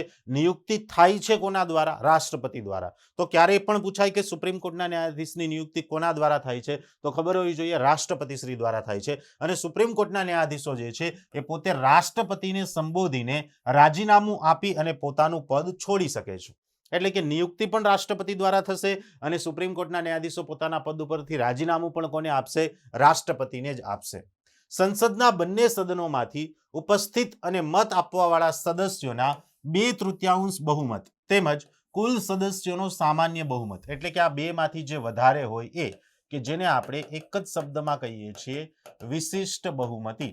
ટૂંકમાં સંસદના બંને સદનોમાંથી વિશિષ્ટ બહુમતીથી એક મહાભિયોગનો પ્રસ્તાવ પસાર કરી અને સુપ્રીમ કોર્ટના ન્યાયાધીશને આપણે તેના પદ ઉપરથી હટાવી શકીએ છીએ. અને સુપ્રીમ કોર્ટના ન્યાયાધીશોની સેવા નિવૃત્તિ ઉંમર એટલે કે રિટાયરમેન્ટ એજ કેટલી રહેશે મિત્રો? ખાસ યાદ રાખજો, સુપ્રીમ કોર્ટના ન્યાયાધીશોની રિટાયરમેન્ટ એજ 65 યર્સ એટલે કે 65 વર્ષની રહેશે. હવે સુપ્રીમ કોર્ટના ન્યાયાધીશ તરીકે નિયુક્ત થવા માટેની યોગ્યતાઓ શું હશે? તો મિત્રો સુપ્રીમ કોર્ટના ન્યાયાધીશની યોગ્યતાઓ જે છે એની જોગવાઈ પણ અનુચ્છેદ 124 જ આપી છે. જે મુજબ સૌથી પહેલી શરત તો બધા માટે કોમન જ છે કે ભાઈ તે ભારતના નાગરિક હોવા જોઈએ. બીજું, તેમને સતત 5 વર્ષ સુધી ઉચ્ચ ન્યાયાલયના ન્યાયાધીશ તરીકેનો અથવા, જોજો શબ્દ પર ધ્યાન રાખજો, અથવા 10 વર્ષ સુધી ઉચ્ચ ન્યાયાલયના વકીલ તરીકેનો અનુભવ હોવો જોઈએ. એટલે કે બંને હોય એ જરૂરી નથી, બેમાંથી કોઈ પણ એક અનુભવ હોય તો પણ ચાલે. જો જજ તરીકેનો અનુભવ ધ્યાને લેવો હોય તો 5 વર્ષનો અનુભવ હોવો જોઈએ. જો એડવોકેટ વકીલ તરીકેનો અનુભવ ધ્યાને લઈએ છીએ તો 10 વર્ષનો અનુભવ હોવો જોઈએ. આ બંને અનુભવ હાઈકોર્ટમાં હોવા જોઈએ. અથવા આ બંને અનુભવ ન હોય તો પણ જો તે વ્યક્તિ રાષ્ટ્રપતિના મંતવ્ય મુજબ કોઈ પ્રતિષ્ઠિત ધારાશાસ્ત્રી એટલે કે કાયદાશાસ્ત્રી છે તો પણ એમની આપણે સુપ્રીમ કોર્ટમાં ન્યાયાધીશ તરીકે નિયુક્તિ કરી શકીએ છીએ. ટૂંકમાં આ 3માંથી કોઈ પણ એક શરતનું પાલન થતું હોય તો આપણે એને સુપ્રીમ કોર્ટમાં ન્યાયાધીશ તરીકે નિયુક્ત કરી શકીએ. દરેક ન્યાયાધીશ પોતાના પદ માટે રાષ્ટ્રપતિ સમક્ષ 3જી અનુસૂચિમાં દર્શાવ્યા મુજબ શપથ ગ્રહણ કરશે. એટલે કે દરેક રાષ્ટ્રપતિએ પોતાના પદ માટેની શપથ પણ કોની પાસેથી લેવાની છે મિત્રો? યસ, રાષ્ટ્રપતિ શ્રી પાસેથી જ લેવાની છે. સુપ્રીમ કોર્ટના ન્યાયાધીશો સેવા નિવૃત્તિ બાદ સમગ્ર ભારતમાં કોઈ પણ ન્યાયાલય સમક્ષ કાર્ય કરી શકશે નહીં. આ ઓનેસ્ટી, પ્રામાણિકતા માટે છે મિત્રો, જેથી કરીને જજો જે છે, ન્યાયાધીશો જે છે એ જ્યારે કાર્યરત હોય, પોતાના પદ ઉપર ફરજ બજાવતા હોય ત્યારે કોઈના દબાવમાં આવીને કોઈ ખોટો નિર્ણય જે છે ના લે. એટલે કે ક્યારેય પણ સુપ્રીમ કોર્ટના ન્યાયાધીશો રિટાયરમેન્ટ બાદ અન્ય કોઈ પણ જે છે વકાલત કરી શકશે નહીં, અન્ય કોઈ પણ કોર્ટ સમક્ષ જે છે એડવોકેસી કરી શકશે નહીં. હવે આપણે કહ્યું એમ કે ભાઈ સુપ્રીમ કોર્ટના ન્યાયાધીશોને સંસદના બંને સદનોમાંથી વિશિષ્ટ બહુમતીથી ખરડો પસાર કરી અને એને એના પદ ઉપરથી હટાવી શકીએ છીએ. પણ મિત્રો સંસદે અનુચ્છેદ 124 મુજબ સુપ્રીમ કોર્ટના ન્યાયાધીશોને હટાવવા માટે એક કાનૂન પસાર કર્યો છે અને એ કાનૂન છે ધ જજીસ ઇન્ક્વાયરી એક્ટ 1968, એટલે કે ન્યાયાધીશ તપાસ અધિનિયમ 1968. તો અનુચ્છેદ 124 મુજબ ન્યાયાધીશોને હટાવવાની પ્રક્રિયા માટે સંસદ કાનૂન બનાવી શકે છે અને સંસદે એ માટે આ કાનૂન બનાવ્યો છે. કયો? ધ જજીસ ઇન્ક્વાયરી એક્ટ 1968. આ કાનૂનની જોગવાઈ મુજબ ન્યાયાધીશોને હટાવવા માટેનો પ્રસ્તાવ એ માત્ર ને માત્ર 2 જ આધારોએ સંસદમાં રજૂ કરી શકાય. ન્યાયાધીશોને હટાવવા માટેના પ્રસ્તાવ માત્ર 2 જ આધારે રજૂ થઈ શકે. પહેલો આધાર છે સાબિત દુર્વ્યવહાર, એટલે કે એને કોઈ પણ પ્રકારનો દુર્વ્યવહાર કર્યો હોય અથવા તો એમની જે છે ફરજ નિભાવવામાં અસમર્થતા સાબિત થઈ હોય, એટલે કે ન્યાયાધીશ પોતાના પદ ઉપરની ફરજો બજાવી શકે તેમ હોય નહીં. તો આ 2 આધારે જે છે આપણે ન્યાયાધીશને એમના પદ ઉપરથી હટાવવાનો પ્રસ્તાવ રજૂ કરી શકીએ છીએ. મિત્રો ન્યાયાધીશને હટાવવા માટેનો પ્રસ્તાવ એ સંસદના બંનેમાંથી કોઈ પણ સદનમાં રજૂ થઈ શકે છે, પણ શરત ખાસ યાદ રાખજો, જો લોકસભામાં પ્રસ્તાવ રજૂ કરવો હોય તો લોકસભાના 100 સદસ્યોની મંજૂરી જોશે અને જો રાજ્યસભામાં આવો પ્રસ્તાવ રજૂ કરવો હોય તો રાજ્યસભાના 50 સદસ્યોની મંજૂરી હોવી જરૂરી છે. જો આ રીતે મંજૂરી મળ્યા બાદ પ્રસ્તાવ રજૂ થાય, બરાબર છે, તો પ્રસ્તાવ રજૂ થયા બાદ પણ આ પ્રસ્તાવ જે સદનમાં રજૂ કરવામાં આવ્યો છે એ સદનના અધ્યક્ષ અથવા તો સદનના સભાપતિ દ્વારા આ પ્રસ્તાવનો સ્વીકાર થવો જરૂરી છે. જો અધ્યક્ષ અથવા સભાપતિ પ્રસ્તાવનો અસ્વીકાર કરી દે તો ન્યાયાધીશને હટાવવાની પ્રક્રિયાનો ત્યાં જ અંત આવી જશે, આગળ પ્રક્રિયા વધી શકશે નહીં.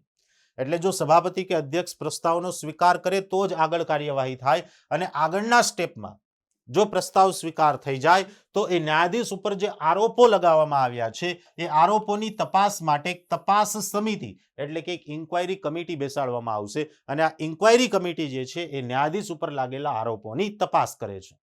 હવે આ ઇન્ક્વાયરી કમિટી જે બેસાડી છે એના સદસ્યો કોણ કોણ હશે?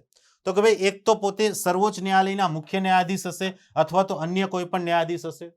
બીજું, કોઈ પણ હાઈકોર્ટના એક મુખ્ય ન્યાયાધીશ હશે. અને ત્રીજું, કોઈ એક પ્રખ્યાત કાયદાશાસ્ત્રી હશે. આ 3 વ્યક્તિથી મળીને બનેલી જે સમિતિ છે એ આરોપોની તપાસ કરશે. જો તપાસ સમિતિના અહેવાલમાં ન્યાયાધીશ ઉપર લાગેલા આરોપો સાબિત થાય છે તો જે પ્રસ્તાવ સંબંધિત સદનમાં રજૂ કરવામાં આવ્યો છે એ પ્રસ્તાવને હવે પસાર કરવા માટેની પ્રક્રિયા શરૂ થશે. કેવી બહુમતીથી પસાર કરવાનો? આગળ પણ કહ્યું હતું, વિશિષ્ટ બહુમતી. વિશિષ્ટ બહુમતી એટલે કે ઉપસ્થિત અને મત આપવાવાળા સદસ્યોની 2/3 બહુમતી અથવા બંને સદસ્યોમાંથી કુલ સદસ્યોની સામાન્ય બહુમતી. આ બેમાંથી જે વધારે હોય એ ધ્યાને લેવાનું છે, બરાબર છે. તો આ રીતે વિશિષ્ટ બહુમતીથી પ્રસ્તાવ પસાર થશે. જો પ્રસ્તાવ પસાર થઈ જાય તો રાષ્ટ્રપતિ આદેશ આપશે, ઓર્ડર આપશે, હુકમ આપશે કે એ ન્યાયાધીશને એમના પદ ઉપરથી હટાવી દેવામાં આવે. તો આ રીતે જે છે સુપ્રીમ કોર્ટના કોઈ ન્યાયાધીશને આપણે એના પદ ઉપરથી હટાવી શકીએ છીએ. હવે જોઈએ આપણે કે અત્યાર સુધી કોઈ ન્યાયાધીશ વિરુદ્ધ આવો પ્રસ્તાવ પસાર થયો છે કે નહીં. તો મિત્રો 1992-93માં પંજાબ અને હરિયાણા હાઈકોર્ટના મુખ્ય ન્યાયાધીશ હતા વી રામાસ્વામી. એમના ઉપર જે છે આવો પ્રસ્તાવ એટલે કે આવો આરોપ લાગ્યો હતો, પરંતુ તપાસ સમિતિ દ્વારા દોષી સાબિત થયા અને સદનમાંથી પ્રસ્તાવ જે છે પાછો ખેંચી લેવામાં આવ્યો. તપાસ સમિતિએ કહ્યું કે ન્યાયાધીશ દોષી છે, તેમ છતાં એ સદનમાંથી જે પ્રસ્તાવ છે એને આપણે પાછો ખેંચી લીધો. વર્ષ 2009-10માં કલકત્તા હાઈકોર્ટના ન્યાયાધીશ સૌમિત્ર સેન વિરુદ્ધ પણ આવો પ્રસ્તાવ આવ્યો હતો, પરંતુ પ્રસ્તાવ પસાર થયો એ પહેલા જ એમણે રાજીનામું આપી દીધું. ત્રીજું, 2009માં કર્ણાટક હાઈકોર્ટના ન્યાયાધીશ પી દિનાકરન વિરુદ્ધ પણ આવો પ્રસ્તાવ રજૂ થયો હતો, પણ અહીંયા પણ પ્રસ્તાવ પસાર થયા પહેલા જ એ ન્યાયાધીશે પોતાના પદ ઉપરથી રાજીનામું આપી દીધું. અને વર્ષ 2015માં ગુજરાત હાઈકોર્ટના ન્યાયાધીશ જેબી પારડીવાલા વિરુદ્ધ પણ આવો પ્રસ્તાવ રજૂ થયો હતો, પણ થોડા સમય પછી આવો જે પ્રસ્તાવ હતો એને ફરી પાછો ખેંચી લેવામાં આવ્યો. હવે વાત કરીએ મિત્રો ન્યાયાધીશના વેતન અને ભથ્થાઓની. તો ન્યાયાધીશના વેતન અને ભથ્થા જે છે એ સંસદ દ્વારા નક્કી કરવામાં આવે છે, પરંતુ ન્યાયાધીશની નિયુક્તિ થયા બાદ તેમના વેતન અને ભથ્થામાં ઘટાડો કરી શકાતો નથી, કે જેથી કરીને ન્યાયાધીશ પોતાની નિયુક્તિ બાદ પ્રામાણિકતાથી પોતાની ફરજોનું નિભાવી શકે. એટલે એક વખત નિયુક્તિ થઈ જાય પછી વેતન ભથ્થામાં ઘટાડો થાય નહીં. અને ન્યાયાધીશોનું વેતન જે છે એ ભારતની સંચિત નિધિ પર એટલે કે કોન્સોલિડેટેડ ફંડ ઓફ ઇન્ડિયા પર એક પ્રકારનો ભારિત ખર્ચ હશે, એટલે કે ચાર્જડ એક્સપેન્ડિચર હશે. જો મિત્રો હાલની વાત કરીએ તો હાલમાં ભારતના મુખ્ય ન્યાયાધીશને 2,80,000 રૂપિયાનું વેતન આપવામાં આવે છે, અને અન્ય ન્યાયાધીશોની વાત કરીએ તો હાલમાં ભારતમાં અન્ય ન્યાયાધીશોને 2,50,000 રૂપિયાનું વેતન આપવામાં આવે છે. ત્યાર પછી મિત્રો નજીરી અદાલત એટલે કે કોર્ટ ઓફ રેકોર્ડ. જોજો આ કોર્ટ ઓફ રેકોર્ડ પણ એક ઇમ્પોર્ટન્ટ આર્ટિકલ છે જે ઘણી બધી વખત તમને એક્ઝામમાં પૂછાયેલો છે. તો આર્ટિકલ નંબર 129 નજીરી અદાલત ખાસ ધ્યાનમાં રાખજો. એવું પૂછી શકાય છે કે નજીરી અદાલતની જોગવાઈ કયા અનુચ્છેદમાં આપી છે? તો અનુચ્છેદ નંબર 129. હવે નજીરી આ એક ઉર્દુ શબ્દ છે મિત્રો, જેનો ખરેખર અંગ્રેજીમાં મિનિંગ શું કર્યો છે આપણે? Court of record. તો જેવો એનો અંગ્રેજીમાં મિનિંગ છે એવું જ એનું કામ છે. નજીરી અદાલત કોર્ટ ઓફ રેકોર્ડ એટલે કે એવી અદાલત કે જે અદાલતના ચુકાદાઓ રેકોર્ડ્સ પર છે, અને એ જ ચુકાદાઓ અન્ય તમામ અદાલતો માટે જો આધાર તરીકે કાર્ય કરતા હોય, એટલે કે જો એ અદાલતના ચુકાદાઓનો પ્રભાવ એક કાનૂન તરીકેનો હોય તો આપણે એ અદાલતને શું કહી શકીએ છીએ? નજીરી અદાલત એટલે કે કોર્ટ ઓફ રેકોર્ડ. તો સુપ્રીમ કોર્ટ જે છે અનુચ્છેદ નંબર 129 મુજબ નજીરી અદાલત છે, એટલે કે સુપ્રીમ કોર્ટના તમામ ચુકાદાઓ ઓન રેકોર્ડ રહેશે, તેમજ એ ચુકાદા દરેક ન્યાયાલયને લાગુ પડશે અને ચુકાદાની અવમાનના કરી શકાશે નહીં.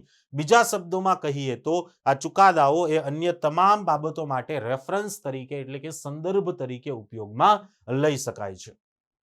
ત્યાર પછી મિત્રો આપણે વાત કરીએ વડી અદાલતની એટલે કે હાઈકોર્ટની. તો મિત્રો હાઈકોર્ટ જે છે, હાઈકોર્ટની જોગવાઈ ભારતના સંવિધાનના અનુચ્છેદ નંબર 214 માં આપી છે.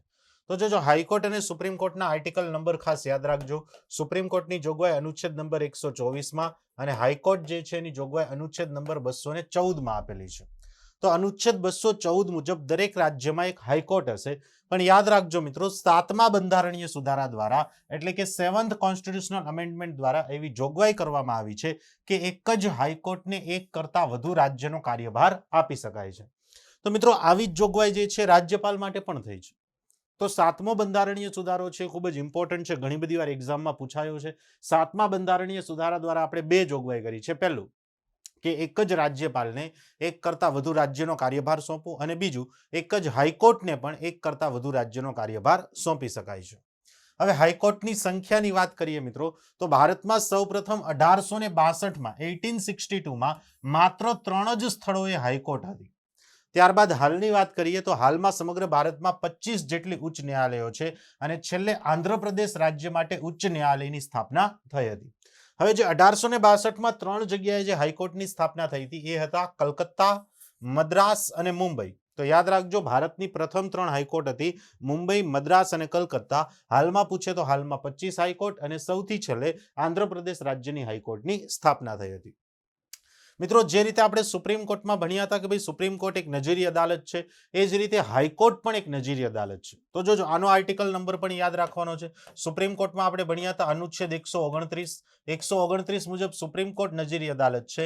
તો અનુચ્છેદ નંબર 215 મુજબ હાઈકોર્ટ જે છે નજીરી અદાલત છે. તો અનુચ્છેદ 215 મુજબ હાઈકોર્ટ નજીરી અદાલત તરીકે કાર્ય કરશે અને નજીરી અદાલત એટલે એનો મિનિંગ આપણે ઓલરેડી આગળ સમજી ગયા કે કોર્ટ ઓફ રેકોર્ડ્સ, એટલે કે એના જે ચુકાદાઓ છે એ રેકોર્ડ્સમાં રહેશે અને એના તાબા હેઠળની અદાલત માટે રેફરન્સ તરીકે કાર્ય કરશે.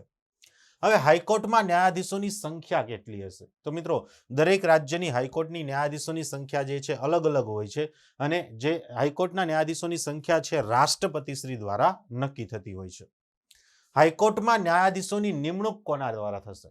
તો મિત્રો જે રીતે સુપ્રીમ કોર્ટના ન્યાયાધીશની નિમણૂક રાષ્ટ્રપતિશ્રી દ્વારા થતી હોય છે એ જ રીતે હાઈકોર્ટના ન્યાયાધીશોની નિમણૂક પણ કોના દ્વારા થશે? રાષ્ટ્રપતિ દ્વારા જ થશે. પણ યાદ રાખજો મિત્રો, રાષ્ટ્રપતિ દ્વારા જ્યારે હાઈકોર્ટના ન્યાયાધીશોની નિમણૂક થાય છે ત્યારે હાઈકોર્ટના મુખ્ય ન્યાયાધીશ સાથે પરામર્શ કરશે, સંબંધિત રાજ્યના રાજ્યપાલ સાથે પણ પરામર્શ કરશે અને સુપ્રીમ કોર્ટના મુખ્ય ન્યાયાધીશ સાથે પણ પરામર્શ કરશે. આ 3 વ્યક્તિઓ સાથે પરામર્શ કરી અને કોલેજિયમ સમૂહની સલાહને આધારે હાઈકોર્ટના મુખ્ય ન્યાયાધીશની નિમણૂક થતી હોય છે. ઓકે, જો અન્ય ન્યાયાધીશોની આપણે વાત કરતા હોય મિત્રો, તો હાઈકોર્ટના અન્ય ન્યાયાધીશોની નિમણૂક જે છે એ પણ રાષ્ટ્રપતિ દ્વારા જ થાય છે. પણ હાઈકોર્ટના અન્ય ન્યાયાધીશોની જ્યારે નિમણૂક કરવાની હોય ત્યારે રાજ્યપાલ, સુપ્રીમ કોર્ટના મુખ્ય ન્યાયાધીશ અને સંબંધિત હાઈકોર્ટના મુખ્ય ન્યાયાધીશનો પણ પરામર્શ કરવો જરૂરી છે. યસ, અહીં આવશે અન્ય ન્યાયાધીશો, એટલે કે મુખ્ય ન્યાયાધીશનો જ્યારે નિમણૂક થતી હોય ત્યારે રાજ્યપાલ અને સુપ્રીમ કોર્ટના મુખ્ય ન્યાયાધીશનો પરામર્શ કરવો પડે. પરંતુ જ્યારે હાઈકોર્ટના મુખ્ય ન્યાયાધીશની નિમણૂક થતી હોય ત્યારે રાજ્યપાલ, સુપ્રીમ કોર્ટના મુખ્ય ન્યાયાધીશ અને સંબંધિત હાઈકોર્ટના મુખ્ય ન્યાયાધીશનો પણ પરામર્શ કરવો જરૂરી છે. યસ, મારી બોલવામાં થોડી મિસ્ટેક થઈ હતી, પણ જે બીજી વખત તમને સમજાવ્યું એ તમારે કન્સિડર કરવાનું છે. હવે વાત કરીએ મિત્રો હાઈકોર્ટમાં ન્યાયાધીશોની લાયકાત વિશેની. તો પહેલી લાયકાત બધાને માટે કોમન છે મિત્રો, કે તે ભારતના નાગરિક હોવા એ જરૂરી છે. આ ઉપરાંત એમને ઓછામાં ઓછો લગભગ 10 વર્ષનો ન્યાયિક પદ ઉપર કામ કરવાનો અનુભવ હોવો જોઈએ અથવા ઓછામાં ઓછા 10 વર્ષ સુધી એને હાઈકોર્ટમાં વકીલાત તરીકેનો પણ અનુભવ હોવો જોઈએ. ઓછામાં ઓછા 10 વર્ષ સુધી કોઈ પણ ન્યાયિક પદ ઉપરનો અનુભવ અથવા તો ઓછામાં ઓછા 10 વર્ષ સુધી હાઈકોર્ટમાં વકીલ તરીકેનો અનુભવ, આ બેમાંથી કોઈ પણ એક અનુભવ હોય તો એ વ્યક્તિને આપણે હાઈકોર્ટમાં ન્યાયાધીશ તરીકે નિયુક્ત કરી શકીએ છીએ. અહીં સર્વોચ્ચ અદાલતની જેમ કોઈ કાયદા નિષ્ણાંતને સીધા જ હાઈકોર્ટના ન્યાયાધીશ તરીકે નિયુક્ત કરી શકાતા નથી. મિત્રો સુપ્રીમ કોર્ટના ન્યાયાધીશ તરીકે નિયુક્ત થવા માટેની લાયકાતમાં આપણે જોયું હતું કે ભાઈ કોઈ કાયદા નિષ્ણાંતને પણ આપણે સુપ્રીમ કોર્ટમાં ન્યાયાધીશ તરીકે નિયુક્ત કરી શકતા હતા, પણ એવી રીતે અહીં હાઈકોર્ટમાં કોઈ કાયદા નિષ્ણાંતને ડાયરેક્ટલી આપણે હાઈકોર્ટના ન્યાયાધીશ તરીકે નિયુક્ત કરી શકીશું નહીં. હવે હાઈકોર્ટના ન્યાયાધીશોને હટાવવા માટેની પ્રક્રિયા શું છે? તો મિત્રો જે રીતે સુપ્રીમ કોર્ટના ન્યાયાધીશોને હટાવવામાં આવે છે એ જ રીતે હાઈકોર્ટના ન્યાયાધીશોને પણ એના પદ ઉપરથી હટાવી શકાય છે. આપણે સુપ્રીમ કોર્ટના ન્યાયાધીશોને એના પદ ઉપરથી હટાવવાની પ્રક્રિયાનો ઓલરેડી અભ્યાસ કરી ચૂક્યા છીએ. જજીસ ઇન્ક્વાયરી એક્ટ જે હતો, ન્યાયાધીશ તપાસ હતી નિયમ, એ મુજબની કાર્યવાહી થતી હોય છે. તો એ જ કાર્યવાહીથી આપણે હાઈકોર્ટના ન્યાયાધીશોને પણ એના પદ ઉપરથી હટાવી શકીએ છીએ. હવે હાઈકોર્ટના ન્યાયાધીશોને હટાવવા માટેની પ્રક્રિયા ફરી પાછી તમને અહીં ચાર્ટ રૂપે આપી છે. બંનેમાંથી કોઈ પણ સદનમાં પ્રસ્તાવ રજૂ થઈ શકે, પણ લોકસભામાં રજૂ કરવો હોય તો 100 સદસ્યની મંજૂરી જોઈએ, રાજ્યસભામાં રજૂ કરવું હોય તો 50 સદસ્યની મંજૂરી જોઈએ. આ રીતે પ્રસ્તાવ રજૂ થયા બાદ સંબંધિત સદનના અધ્યક્ષની મંજૂરી લેવી પડે. અધ્યક્ષની મંજૂરી મળ્યા બાદ તપાસ સમિતિની રચના થશે. યસ, પહેલા અધ્યક્ષની મંજૂરી લેવાય, પછી તપાસ સમિતિની રચના થાય. તપાસ સમિતિ આરોપ સાચા છે એવું સાબિત કરે તો પછી હટાવવા માટેનો પ્રસ્તાવ પસાર થશે વિશિષ્ટ બહુમતીથી. પ્રસ્તાવ પસાર થઈ જાય તો પછી રાષ્ટ્રપતિના આદેશ દ્વારા એ સંબંધિત ન્યાયાધીશને એના પદ ઉપરથી હટાવી શકાય છે. હવે હાઈકોર્ટના ન્યાયાધીશો શપથ કોની પાસે લેશે? તો મિત્રો, હાઈકોર્ટના ન્યાયાધીશોની શપથ વિશેની જોગવાઈ આપી છે અનુચ્છેદ નંબર 219માં. અને અનુચ્છેદ 219 મુજબ દરેક હાઈકોર્ટના મુખ્ય ન્યાયાધીશો છે એ સંબંધિત રાજ્યના રાજ્યપાલ સમક્ષ પોતાના પદ માટેની શપથ લેશે. જોજો, કન્ફ્યુઝ ન થતા. હાઈકોર્ટના ન્યાયાધીશની નિમણૂક રાષ્ટ્રપતિ કરશે. હાઈકોર્ટના ન્યાયાધીશો પોતાના પદ ઉપરથી રાજીનામું પણ રાષ્ટ્રપતિને આપશે. પણ હાઈકોર્ટના ન્યાયાધીશો પોતાના પદ માટેની શપથ જે છે રાજ્યપાલ પાસેથી લે છે. હાઈકોર્ટના ન્યાયાધીશનો કાર્યકાળ કેટલો હશે? તો મિત્રો, હાઈકોર્ટના ન્યાયાધીશનો કાર્યકાળ એ 62 વર્ષની ઉંમર સુધીનો હોય છે. એટલે કે હાઈકોર્ટના ન્યાયાધીશોની સેવા નિવૃત્તિ ઉંમર, રિટાયરમેન્ટ એજ કેટલી હશે? 62 યર્સ, 62 વર્ષ. પરંતુ હાઈકોર્ટના ન્યાયાધીશો એ કોઈ પણ સમયે રાષ્ટ્રપતિને સંબોધીને રાજીનામું આપી અને પોતાનું પદ છોડી શકે છે. એટલે કે હાઈકોર્ટના ન્યાયાધીશો પોતાના પદ ઉપરથી રાજીનામું કોને આપશે મિત્રો? રાષ્ટ્રપતિને આપશે. ત્યાર પછી મિત્રો વાત કરીએ comptroller general and auditor general of India. Comptroller and auditor general of India એટલે કે કેગ વિશેની. તો મિત્રો, કેગ એ સરકાર દ્વારા એકત્રિત નાણાં ભંડોળમાંથી થતા ખર્ચ પર દેખરેખ રાખતી એક સંસ્થા છે.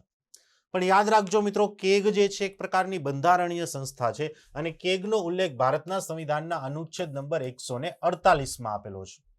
ભારત સરકાર જે કંઈ પણ ખર્ચો કરે છે, ખર્ચનો હિસાબ કોના દ્વારા રાખવામાં આવે છે? કેગ દ્વારા. મિત્રો, જે રીતે આપણને આપણા જીવનમાં એક વકીલ અને સીએની જરૂરિયાત પડતી હોય છે, એવી રીતે સરકારને પણ એક વકીલ અને સીએની જરૂરિયાત હોય છે. તો સરકારના વકીલ વિશે આપણે ઓલરેડી ભણી ગયા. સરકારના કાયદા અધિકારી તરીકે એટોર્ની જનરલ ઓફ ઇન્ડિયા કામ કરે છે, જેની જોગવાઈ અનુચ્છેદ 76માં આપી છે. પરંતુ સરકારના સીએ તરીકે, એકાઉન્ટન્ટ તરીકે નિયંત્રક અને મહાલેખા પરીક્ષક કામ કરતા હોય છે, જેની જોગવાઈ અનુચ્છેદ 148માં આપી છે. કેગ એ ભારત સરકારના નાણાકીય હિસાબો રાખતી એક પ્રકારની સંસ્થા છે. કેગને લોકોના ધનનો સંરક્ષક તથા સંપૂર્ણ નાણાકીય વ્યવસ્થાનો સંરક્ષક એવું પણ કહેવાય છે. જોજો, ઘણીવાર આવો ક્વેશ્ચન પણ પૂછી શકે તમને કે લોકોના ધનનો સંરક્ષક અથવા તો સંપૂર્ણ નાણાકીય વ્યવસ્થાનો સંરક્ષક કોને કહેવાય છે? તો કેગને કહેવાય છે. મિત્રો, કેગ વિશે ડોક્ટર BR આંબેડકરનું એક સ્ટેટમેન્ટ છે, એક વાક્ય છે કે કેગ એ ભારતના બંધારણના સૌથી અગત્યના અધિકારી છે.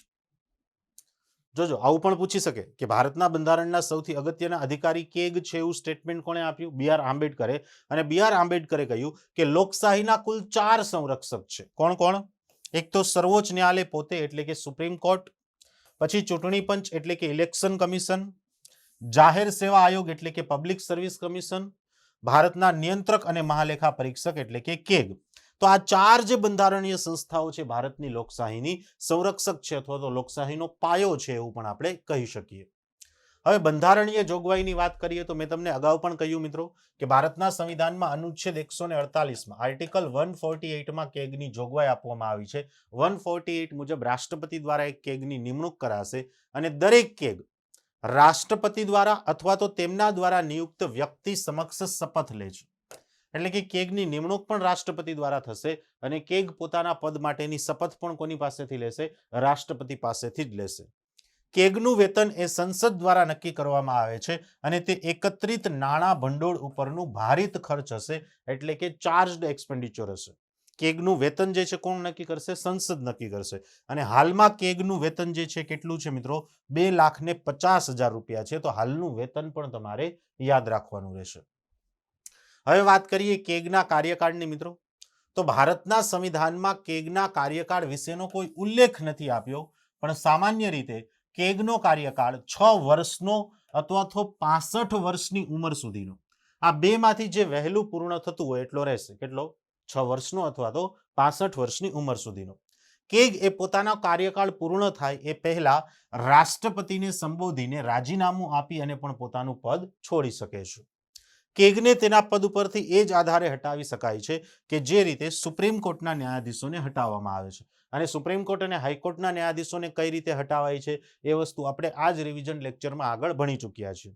તો કેગની નિમણૂક રાષ્ટ્રપતિ કરશે, શપથ પણ રાષ્ટ્રપતિ પાસે લેશે, કાર્યકાળ 6 વર્ષ અથવા 65 વર્ષની ઉંમર સુધીનો રહેશે અને કેગને એ જ આધારે હટાવી શકાય કે જે રીતે સુપ્રીમ કોર્ટ અને હાઈકોર્ટના ન્યાયાધીશોને હટાવી શકાય છે. કેગ દ્વારા સેવા નિવૃત્તિ બાદ કેન્દ્ર સરકાર અથવા તો રાજ્ય સરકારના અંતર્ગત કોઈ પણ પદ ધારણ કરી શકાશે નહીં. તો અહીં પણ કેગની સેવા નિવૃત્તિ બાદ કોઈ પણ પદ ધારણ કરવા ઉપર પ્રતિબંધ મૂકવામાં આવ્યો છે. હવે કેગનું કાર્ય શું છે? તો મિત્રો કેગના કાર્યનો ઉલ્લેખ અનુચ્છેદ નંબર 149 આર્ટિકલ 149 માં આપ્યો છે. આ ઉપરાંત સંસદીય અધિનિયમ 1971 માં પણ કેગના કાર્યનો વિસ્તૃત ઉલ્લેખ થયો છે. કેગનું કાર્ય એ કેન્દ્ર સરકાર અને રાજ્ય સરકારના એકત્રિત નાણાં ભંડોળમાંથી થતા તમામ ખર્ચોનું ઓડિટ કરવાનું છે. ઓડિટ કરવાનું એટલે કે ખર્ચ ઉપર દેખરેખ રાખવાનું, એના હિસાબો રાખવાનું છે. કેગ એવી બધી જ સંસ્થાઓનું ઓડિટ કરી શકે છે કે જે કેન્દ્ર અથવા તો રાજ્ય સરકાર પાસેથી અનુદાન મેળવતી હોય, એટલે કે ગ્રાન્ટ મેળવતી હોય. ટૂંકમાં કોઈ પણ સરકારી સંસ્થાઓનું પણ કેગ દ્વારા ઓડિટ થઈ શકે છે. મિત્રો કેગનો જે રિપોર્ટ છે કોણ કોને આપશે? જો આપણે કેન્દ્ર સરકારના કેગના રિપોર્ટની વાત કરતા હોય તો એ રાષ્ટ્રપતિને આપશે અને રાષ્ટ્રપતિ આ રિપોર્ટ સંસદમાં રજૂ કરાવશે અનુચ્છેદ 151 મુજબ. પણ જો કોઈ રાજ્ય સરકારનો રિપોર્ટ છે તો કેગ આ રિપોર્ટ સંબંધિત રાજ્યના રાજ્યપાલને આપશે અને રાજ્યપાલ આ રિપોર્ટને રાજ્યના વિધાનમંડળ સમક્ષ રજૂ કરાવશે. હવે કેગ જે રિપોર્ટો તૈયાર કરે છે કેટલા પ્રકારના હોય છે? મિત્રો યાદ રાખજો, આવો ક્વેશ્ચન પણ પૂછાઈ ગયેલો છે. કેગ કુલ ટોટલ 3 પ્રકારના રિપોર્ટો તૈયાર કરે છે. એક વિનિમય ખાતા પરનો ઓડિટ રિપોર્ટ કે જેને આપણે અંગ્રેજીમાં audit report on appropriation account એવું કહીએ છીએ. એક નાણાકીય ખાતા પરનો ઓડિટ રિપોર્ટ કે જેને આપણે અંગ્રેજીમાં audit report on finance account કહીએ છીએ. અને એક જાહેર સાહસો ઉપરનો ઓડિટ રિપોર્ટ કે જેને આપણે audit report on public sector undertaking એવું કહીએ છીએ. તો 3 પ્રકારના રિપોર્ટ: વિનિમય ખાતા પરનો રિપોર્ટ, નાણાકીય ખાતા પરનો રિપોર્ટ અને જાહેર સાહસો એટલે કે સરકારી કંપનીઓ ઉપરનો ઓડિટ રિપોર્ટ. હવે વાત કરીએ મિત્રો આપણે રાજ્યના પ્રથમ નાગરિક અથવા તો રાજ્યના કાર્યપાલિકા વડા એટલે કે રાજ્યપાલ વિશેની. તો અહીંયા પણ આપણે સૌથી પહેલા તો આર્ટિકલનો નંબર યાદ રાખીશું કે ભાઈ રાજ્યપાલની જોગવાઈ કયા અનુચ્છેદમાં આપી છે. તો રાજ્યપાલની જોગવાઈ અનુચ્છેદ નંબર 153 માં આપવામાં આવી છે. અનુચ્છેદ નંબર 153 મુજબ દરેક રાજ્યમાં એક રાજ્યપાલ રહેશે. પણ મિત્રો આગળ આપણે કહ્યું હતું એ પ્રમાણે કે 7મા બંધારણીય સુધારા દ્વારા એવી જોગવાઈ કરવામાં આવી છે કે એક જ રાજ્યપાલને એક કરતાં વધુ રાજ્યનો કાર્યભાર સોંપી શકાય છે. તો મિત્રો રાજ્યના વડાની વાત કરીએ તો જો આપણે બંધારણીય વડાની વાત કરતા હોઈએ તો રાજ્યના બંધારણીય વડા રાજ્યપાલ છે. પણ મિત્રો આપણે કહ્યું એ પ્રમાણે કે વાસ્તવિક સત્તા મુખ્યમંત્રી અને તેની મંત્રી પરિષદ પાસે હોય છે, કારણ કે રાજ્યપાલ જે છે એ મુખ્યમંત્રી અને મંત્રી પરિષદની સલાહને આધારે કાર્ય કરતા હોય છે. તો જો તમને એવું પૂછાય કે રાજ્યના વાસ્તવિક વડા કોણ છે, તો રાજ્યના વાસ્તવિક વડા મુખ્યમંત્રી હોય છે. પણ બંધારણીય વડા એવું પૂછાય તો બંધારણીય વડા કોણ હોય છે મિત્રો? રાજ્યપાલ હોય છે. રાજ્યની કાર્યપાલિકા સત્તા, મિત્રો જે રીતે કેન્દ્રની કાર્યપાલિકા સત્તા રાષ્ટ્રપતિ પાસે હોય છે અને રાષ્ટ્રપતિ કેન્દ્રની કાર્યપાલિકાના મુખ્ય છે, એવી જ રીતે રાજ્યની કાર્યપાલિકા સત્તા એ રાજ્યપાલ પાસે હોય છે અને રાજ્યપાલ એ રાજ્યની કાર્યપાલિકાના મુખ્ય હોય છે. રાજ્યની કાર્યપાલિકાના પ્રમુખ રાજ્યપાલ રહેશે અને રાજ્યપાલ આ સત્તાનો ઉપયોગ પોતે ખુદ અથવા તો પોતાના દ્વારા નિયુક્ત વ્યક્તિ મારફતે કરાવી શકે છે. ત્યાર પછી મિત્રો રાજ્યપાલની નિયુક્તિની વાત કરીએ તો અનુચ્છેદ નંબર 155 મુજબ રાજ્યપાલની નિયુક્તિ એ રાષ્ટ્રપતિ દ્વારા કરવામાં આવે છે. આ બાબત પણ ખાસ ધ્યાનમાં રાખજો મિત્રો, રાજ્યપાલની નિયુક્તિ કોના દ્વારા થશે? રાષ્ટ્રપતિ દ્વારા. હવે કાર્યકાળ, તો કાર્યકાળ અનુચ્છેદ 156 માં આપ્યો છે. અનુચ્છેદ 156 મુજબ રાજ્યપાલનો કાર્યકાળ 5 વર્ષનો રહેશે, પરંતુ રાજ્યપાલ જ્યાં સુધી રાષ્ટ્રપતિની ઈચ્છા હોય ત્યાં સુધી પોતાનું પદ જાળવી રાખે છે. મિત્રો જે રીતે રાષ્ટ્રપતિને હટાવવા માટે મહાભિયોગની પ્રક્રિયા છે, એવી રીતે રાજ્યપાલને હટાવવા માટેની કોઈ પ્રક્રિયા હોતી નથી. સંસદ દ્વારા કોઈ પ્રસ્તાવ પસાર કરીને આપણે રાજ્યપાલને એના પદ ઉપરથી હટાવી શકાતા નથી. રાજ્યપાલ માત્ર રાષ્ટ્રપતિની મરજી હોય ત્યાં સુધી પોતાનું પદ જાળવી રાખે. રાજ્યપાલ એ કોઈ પણ સમયે રાષ્ટ્રપતિને રાજીનામું આપી અને પોતાનું પદ છોડી શકે છે. એટલે કે રાજ્યપાલની નિમણૂક પણ રાષ્ટ્રપતિ દ્વારા થશે અને રાજ્યપાલ પોતાના પદ ઉપરથી રાજીનામું પણ કોને આપશે? રાષ્ટ્રપતિને જ આપશે. રાજ્યપાલનો 5 વર્ષનો કાર્યકાળ પૂર્ણ થઈ જાય તેમ છતાં જ્યાં સુધી તેમના પદ ઉપર કોઈ અન્ય નવા વ્યક્તિની નિમણૂક ન થાય ત્યાં સુધી રાજ્યપાલ પોતાનું પદ જાળવી રાખશે.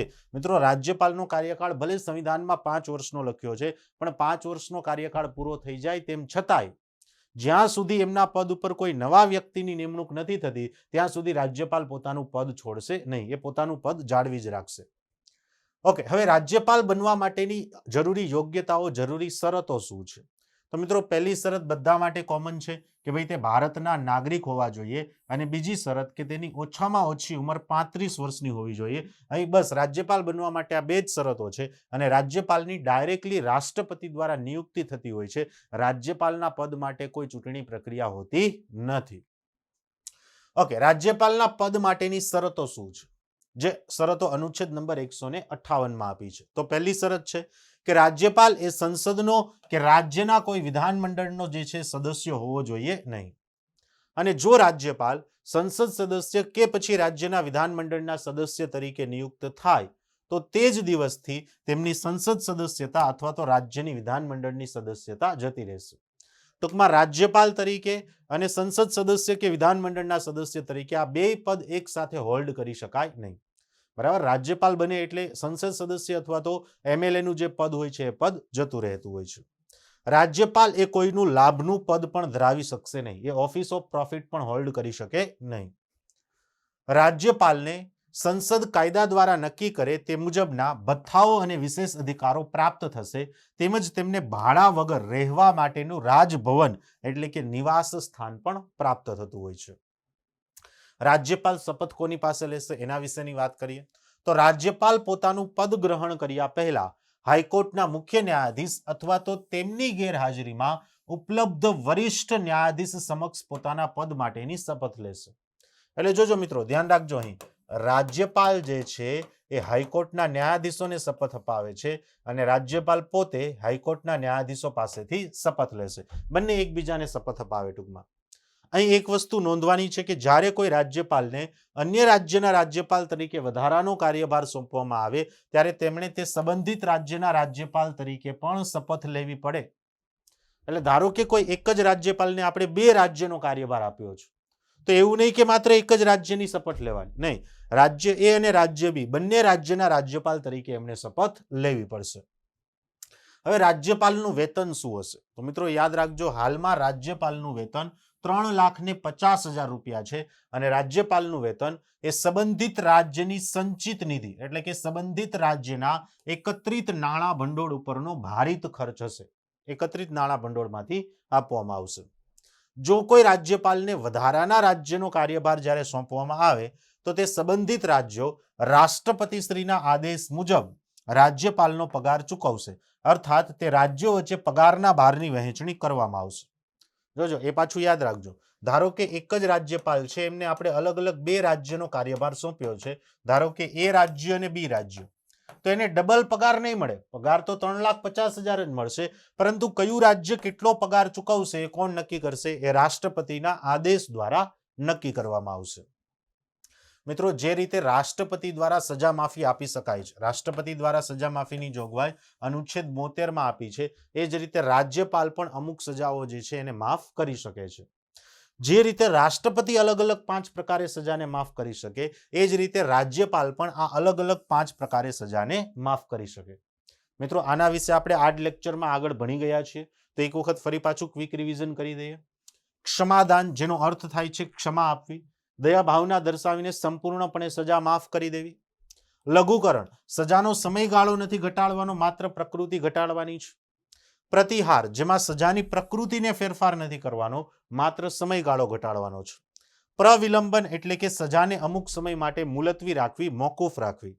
વિરામ એટલે કે સજાની પ્રકૃતિ અને સજાનો સમયગાળો એ બંનેમાં ઘટાડો કરવો. પરંતુ યાદ રાખજો, જે રીતે રાષ્ટ્રપતિ કોઈ મૃત્યુદંડ કે સૈન્ય ન્યાયાલયે આપેલી સજાને માફ કરી શકતા હોય છે, એ રીતે રાજ્યપાલ દ્વારા મૃત્યુદંડ કે સૈન્ય ન્યાયાલયે આપેલી સજાને માફ કરી શકાતી નથી. આ બાબત ખાસ ધ્યાનમાં રહે. મિત્રો, હવે આપણે વાત કરીએ ચૂંટણી પંચ વિશેની, એટલે કે ઇલેક્શન કમિશનની. મિત્રો, ચૂંટણી પંચ એ એક પ્રકારની બંધારણીય સંસ્થા છે, કારણ કે એનો બંધારણમાં ઉલ્લેખ આપેલો છે. તો ચૂંટણી પંચ એક સ્વતંત્ર બંધારણીય સંસ્થા છે, જેની જોગવાઈ ભારતના સંવિધાનના અનુચ્છેદ નંબર 324 આપેલી છે. અનુચ્છેદ 324 મુજબ ચૂંટણી પંચમાં એક મુખ્ય કમિશનર અને રાષ્ટ્રપતિ નક્કી કરે તેટલા અન્ય કમિશનરો હશે.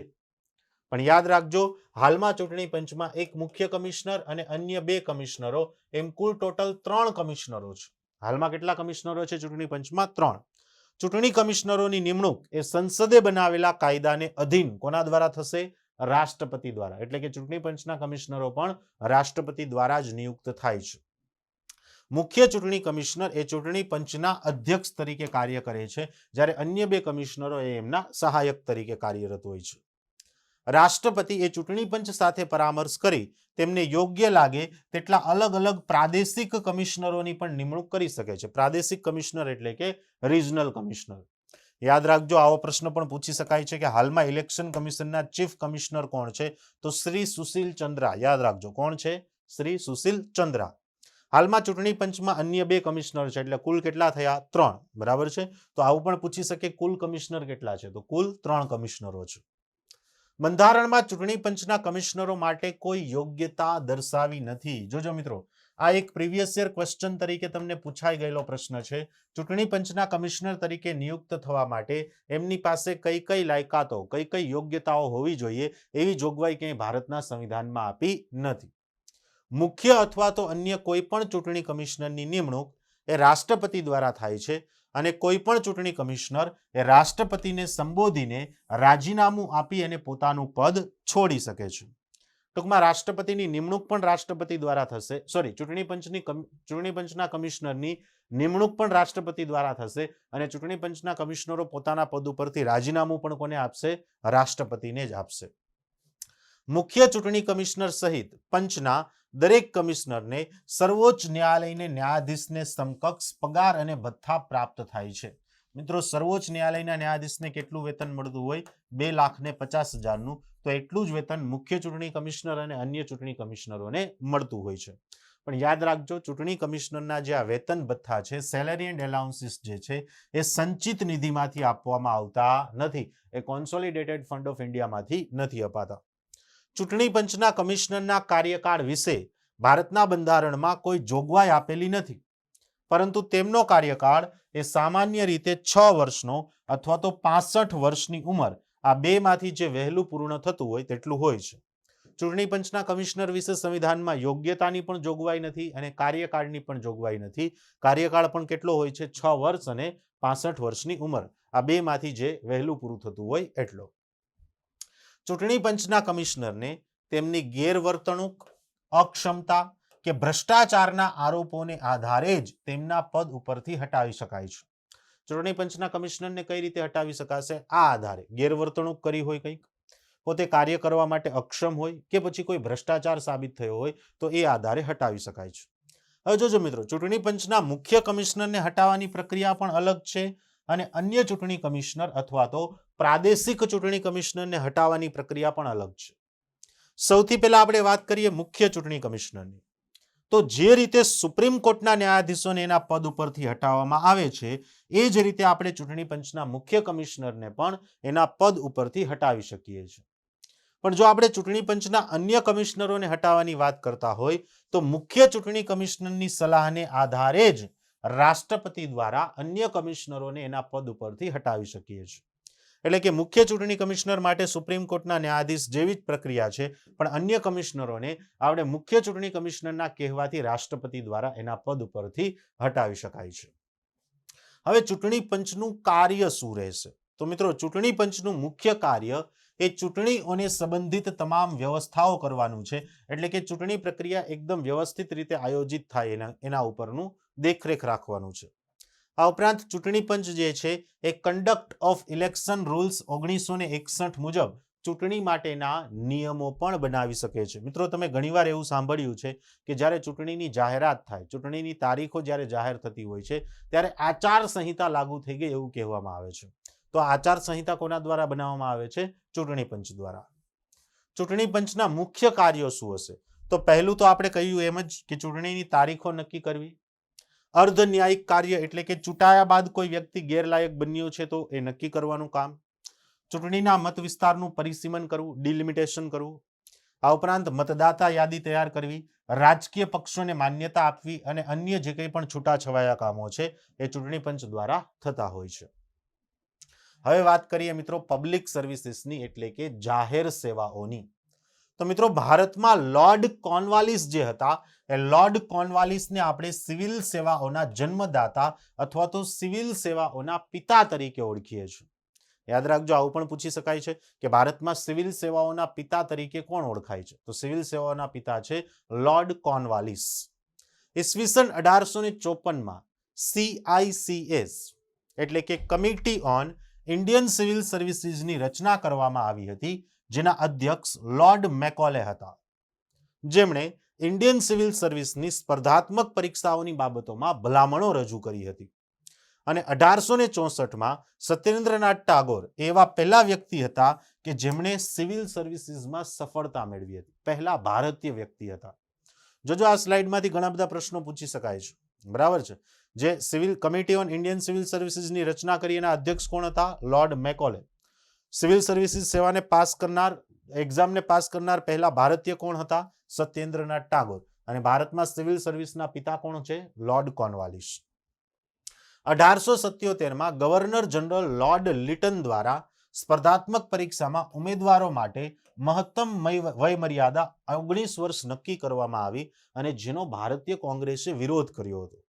મિત્રો, ઓબ્વિયસ છે, હાલમાં મિનિમમ એજ 21 વર્ષ છે. અહીંયા તો મેક્સિમમ 19 છે. 19 વર્ષ પછી એક્ઝામ ન આપી શકો એવું અંગ્રેજોએ નક્કી કર્યું હતું, જેનો કોંગ્રેસે પ્રખર વિરોધ કર્યો હતો. ભારતીય સિવિલ સેવામાં સુધારો કરવા માટે 1912માં ઇસ્લિંગન કમિશન રચાયું હતું અને તેની ભલામણને આધારે 1922થી ભારતમાં પણ સિવિલ સેવા પરીક્ષા લેવાની શરૂઆત થઈ. તો જો પૂછી શકાય છે કે કયા કમિશનની ભલામણને આધારે ભારતમાં પણ સિવિલ સેવા પરીક્ષા લેવાની શરૂઆત થઈ? ઇસ્લિંગન કમિશન. અને ફરી પાછું 1924માં આ જ સિવિલ સર્વિસીસ ઉપર એક લી કમિશનની પણ રચના થઈ હતી. હવે લી કમિશને શું ભલામણ આપી? તો કે ભાઈ, જે કંઈ પણ સિવિલ સર્વિસ માટેની પોસ્ટ છે એમાં 40% પોસ્ટ ઉપર ભારતીયોની સીધી ભરતી થવી જોઈએ, ડાયરેક્ટ રિક્રુટમેન્ટ. 40% પોસ્ટ ઉપર અંગ્રેજોની ભરતી થવી જોઈએ, એ પણ પરીક્ષા દ્વારા. અને 20% પદો ઉપર જે પ્રાંતીય સેવામાં કાર્યરત ભારતીયો છે એને પ્રમોશન આપીને જે છે એમની ભરતી થવી જોઈએ. આવું લી કમિશને ભલામણ આપી હતી. ત્યારબાદ ભારત સરકાર અધિનિયમ 1919 દ્વારા 1926માં એક જાહેર સેવા આયોગ એટલે કે પબ્લિક સર્વિસ કમિશનની રચના કરવામાં આવી, જેમાં એક અધ્યક્ષ અને અન્ય 4 સદસ્યો હતા. તો યાદ રાખજો મિત્રો, હાલમાં જે તમે યુપીએસસી જોવો છો, વાંચો છો અથવા તો ક્યાંય પણ ન્યૂઝમાં આવે છે તો એ યુનિયન પબ્લિક સર્વિસ કમિશનની રચના ભારત સરકાર અધિનિયમ 1919 અંતર્ગત 1926માં થઈ હતી. ક્યારે થઈ હતી? 1926માં. આઝાદી બાદ 1950માં ભારતીય સિવિલ સર્વિસના સ્થાને ભારતીય પ્રશાસનિક સેવાની સ્થાપના કરવામાં આવી અને સંઘ લોક સેવા આયોગની સ્થાપના થઈ.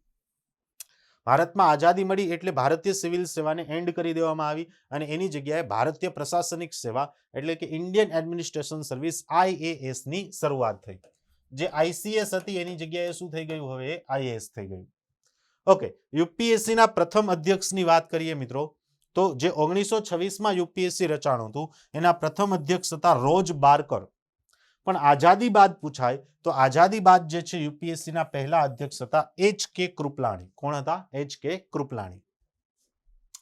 હાલમાં ભારતમાં 3 સેવાઓ એવી છે કે જેને આપણે અખિલ ભારતીય સેવાઓ એટલે કે ઓલ ઇન્ડિયા સર્વિસીસ તરીકે જાહેર કરેલી છે. કઈ કઈ સેવાઓ છે? એક છે IAS એટલે કે ઇન્ડિયન એડમિનિસ્ટ્રેશન સર્વિસ, બીજું છે IPS એટલે કે ઇન્ડિયન પોલીસ સર્વિસ અને ત્રીજું છે IFS એટલે કે ઇન્ડિયન ફોરેસ્ટ સર્વિસ. તો આ 3 સેવાઓ ભારતમાં હાલમાં એવી છે કે જેને આપણે ઓલ ઇન્ડિયા સર્વિસીસ એટલે કે અખિલ ભારતીય સેવાઓનો દરજ્જો આપેલો છે. ઓકે, હવે વાત કરીએ મિત્રો સંઘ લોક સેવા આયોગની બંધારણીય જોગવાઈ વિશેની.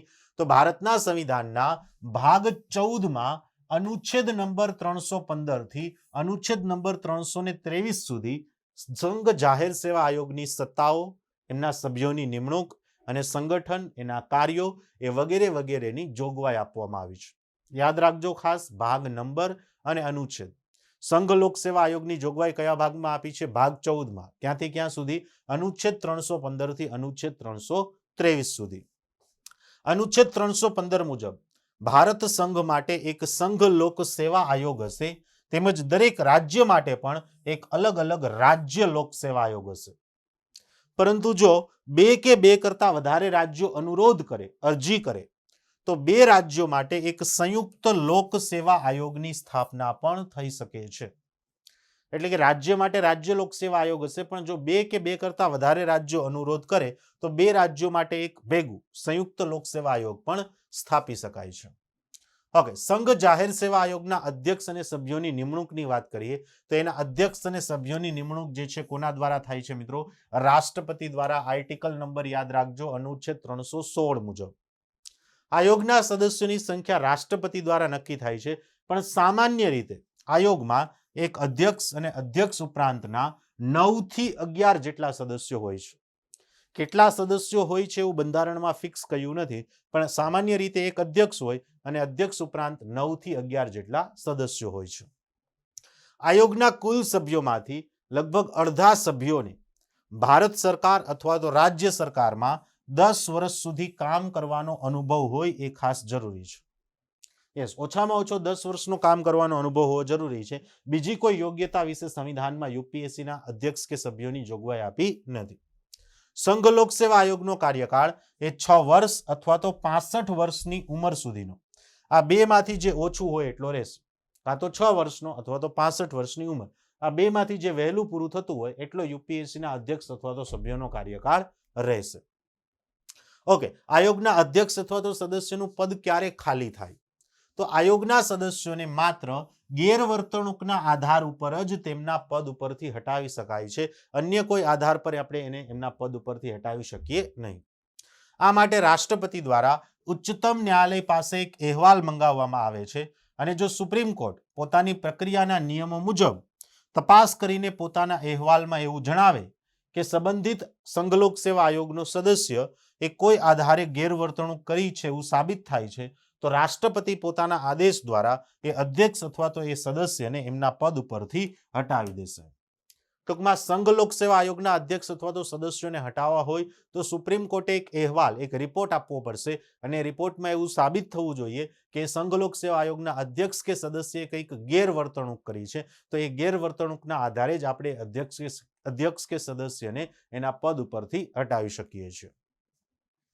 આ ઉપરાંત અમુક પરિસ્થિતિઓમાં પણ અધ્યક્ષ તથા સદસ્યનું પદ ખાલી પડે. કઈ કઈ પરિસ્થિતિ? સ્વાભાવિક છે મિત્રો કે જો કાર્યકાળ પૂર્ણ થઈ જાય તો પદ ખાલી પડે, જો એ દેવાળીઓ કે નાદાર જાહેર થાય, જો એ રાષ્ટ્રપતિના દૃષ્ટિકોણથી માનસિક રીતે બીમાર છે એવું જાહેર થાય, જો ન્યાયાલય દ્વારા ભ્રષ્ટાચારના આરોપ માટે એમને ગુનેગાર જાહેર કરવામાં આવ્યો હોય તો પણ એનું પદ ખાલી પડી જશે. તો મિત્રો આ આપણે ચર્ચા કરતા હતા સંઘ લોક સેવા આયોગ વિશેની. હવે આવી જ એક મહત્વપૂર્ણ બીજી બંધારણીય સંસ્થા છે, અને એ છે મિત્રો national commission for SC and ST, એટલે કે રાષ્ટ્રીય અનુસૂચિત જાતિ અને જનજાતિ આયોગ. તો મિત્રો ભારતના મૂળ સંવિધાનમાં અનુચ્છેદ નંબર 338માં એવી જોગવાઈ હતી કે અનુસૂચિત જાતિ અને જનજાતિ માટે એક અધિકારીની નિમણૂક થવી જોઈએ. એટલે પહેલા કોઈ અનુસૂચિત જાતિ કે જનજાતિ આયોગની સંવિધાનમાં જોગવાઈ હતી નહીં. મૂળ સંવિધાનનો અનુચ્છેદ 338 એવું કહેતો હતો કે અનુસૂચિત જાતિ અને જનજાતિઓના કલ્યાણ માટે એક અધિકારીની નિમણૂક કરવી જોઈએ. પરંતુ 65મો બંધારણીય સુધારો, યાદ રાખજો ઘણીવાર એક્ઝામમાં પૂછાય છે મિત્રો, આ બંધારણીય સુધારાનો નંબર ઇમ્પોર્ટન્ટ છે. 65th કોન્સ્ટિટ્યુશનલ અમેન્ડમેન્ટ દ્વારા 1990માં એસસી અને એસટી માટે આ વિશેષ અધિકારીની જોગવાઈને બદલે એક બહુસદસ્ય એસસી એસટી આયોગની રચના કરવામાં આવી. પણ યાદ રાખજો મિત્રો, 1990માં જે આ આયોગની રચના થઈ હતી એ એસસી એસટી બંને માટે કમ્બાઈન હતું. અનુસૂચિત જાતિ અને જનજાતિ આયોગ એવું એને કહેવામાં આવતું હતું. ત્યારબાદ 89માં બંધારણીય સુધારા 2004 દ્વારા આ અનુસૂચિત જાતિ આયોગ અને અનુસૂચિત જનજાતિ આયોગ એ બંનેને આપણે અલગ કરી દીધા. તો જો મૂળ સંવિધાનમાં માત્ર એક કલ્યાણકારી અધિકારી અથવા તો એક દેખરેખ રાખનારા અધિકારીની જોગવાઈ હતી અનુચ્છેદ 338માં. પછી 65માં બંધારણીય સુધારા દ્વારા આપણે એક બહુસદસ્ય આયોગની રચના કરી અને 89માં બંધારણીય સુધારા દ્વારા એસસી કમિશન અને એસટી કમિશન એ બંનેને આપણે અલગ કરી દીધા. તો સૌથી પહેલા આપણે વાત કરીએ મિત્રો રાષ્ટ્રીય અનુસૂચિત જાતિ આયોગની. તો રાષ્ટ્રીય અનુસૂચિત જાતિ આયોગની રચના જે છે એ અનુચ્છેદ 338માં આપી છે અને અનુચ્છેદ 338 મુજબ એમાં એક અધ્યક્ષ, એક ઉપાધ્યક્ષ અને અન્ય 3 સદસ્યો હશે. તો ક્યારે એવું પૂછાય કે રાષ્ટ્રીય અનુસૂચિત જાતિ આયોગમાં કુલ કેટલા સદસ્યો હશે? તો કુલ કેટલા થશે મિત્રો? 5 સદસ્યો.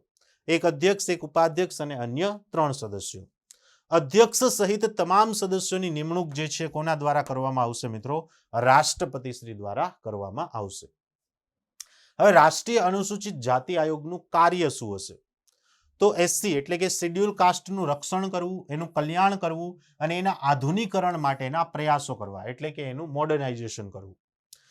એસસી જે શેડ્યુલ કાસ્ટ છે એમના હકો અને સલામતીઓને લગતી કોઈ પણ ફરિયાદ એમની પાસે આવે તો એમની તપાસ કરવી અને વાર્ષિક ધોરણે એટલે કે દર વર્ષે અથવા તો જ્યારે જરૂર જણાય ત્યારે અનુસૂચિત જાતિઓના કલ્યાણ માટેનો અહેવાલ જે છે રાષ્ટ્રપતિને સોંપવો અને રાષ્ટ્રપતિ આ અહેવાલ જે છે સંસદ સમક્ષ રજૂ કરાવશે.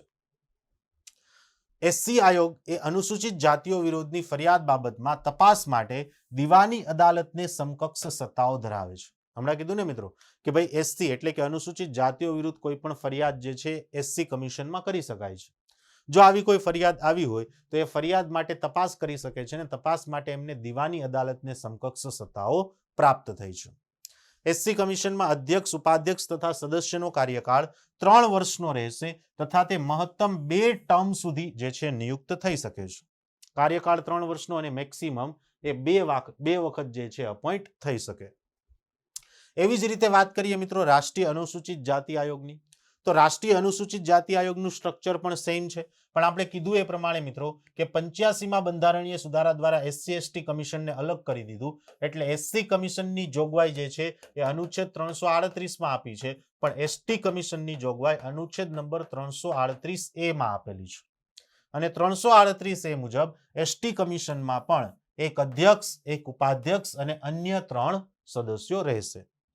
આ બધા જ વ્યક્તિઓનો કાર્યકાળ જે છે 3 વર્ષનો રહેશે અને અહીંયા પણ મેક્સિમમ દરેક વ્યક્તિ 2 વખત નિયુક્ત થઈ શકે છે. તમામ સદસ્યોની નિયુક્તિ રાષ્ટ્રપતિ દ્વારા જ થશે અને અહીંયા કહ્યું છે એ પ્રમાણે કે એસટી કમિશનના કાર્યો પણ એવા જ છે કે જેવા એસસી કમિશનના હતા. ફરક માત્ર એટલો છે કે એસસી કમિશન એસસી એટલે કે શેડ્યુલ કાસ્ટના કલ્યાણ માટે કામ કરે, જ્યારે એસટી કમિશન શેડ્યુલ ટ્રાઇબ એટલે કે આદિજાતિઓના કલ્યાણ માટે કાર્યરત હોય છે. આ અનુચ્છેદમાં જોગવાઈ છે, અનુચ્છેદ 339ની વાત કરીએ મિત્રો. યસ, આ અનુચ્છેદમાં જોગવાઈ છે કે અનુસૂચિત ક્ષેત્રોના વહીવટ માટે તથા રાજ્યોમાં અનુસૂચિત જનજાતિઓના કલ્યાણ માટે બંધારણ અમલમાં આવે ત્યાર પછી 10 વર્ષ બાદ રાષ્ટ્રપતિ દ્વારા એક આયોગની રચના કરવામાં આવશે. મિત્રો આપણે વાત કરીએ છીએ અનુચ્છેદ 339ની. 339માં એવી જોગવાઈ હતી કે બંધારણ અમલમાં આવ્યાના 10 વર્ષ પછી અનુસૂચિત જનજાતિઓના કલ્યાણ માટે એક આયોગની રચના થવી જોઈએ. તો મિત્રો આવું આયોગ સૌથી પહેલા 1960માં ઉચ્છંગરાય ઢેબરની અધ્યક્ષતામાં બન્યું હતું અને ત્યાર પછી વર્ષ 2002માં દિલીપસિંહ ભુરિયાની અધ્યક્ષતામાં આવું આયોગ બન્યું હતું. અત્યાર સુધી આવા 2 આયોગ બનાવ્યા છે આપણે અનુચ્છેદ 339 મુજબ. પહેલું ઉચ્છંગરાય ઢેબરની અધ્યક્ષતામાં અને બીજું દિલીપસિંહ ભુરિયાની અધ્યક્ષતામાં. તો મિત્રો આપણે ચર્ચા કરી રહ્યા હતા બંધારણની, ખાસ કરીને આવનારી બિન સચિવાલય એક્ઝામને અનુલક્ષીને. તો મિત્રો આ વિડીયોના અંતર્ગત જેટલા પણ મહત્વપૂર્ણ બંધારણીય પદો છે અને જેટલી પણ મહત્વપૂર્ણ બંધારણીય સંસ્થાઓ છે કે જે તમને આવનારી 24 એપ્રિલે બિન સચિવાલયની એક્ઝામમાં મદદરૂપ થઈ શકે એ તમામ સંસ્થાઓ અને પદોને આવરી લેવાનો પ્રયત્ન કર્યો છે. તો હું આશા રાખું છું કે તમને આ આવનારી એક્ઝામમાં ખૂબ જ મદદરૂપ સાબિત થશે. Thank you.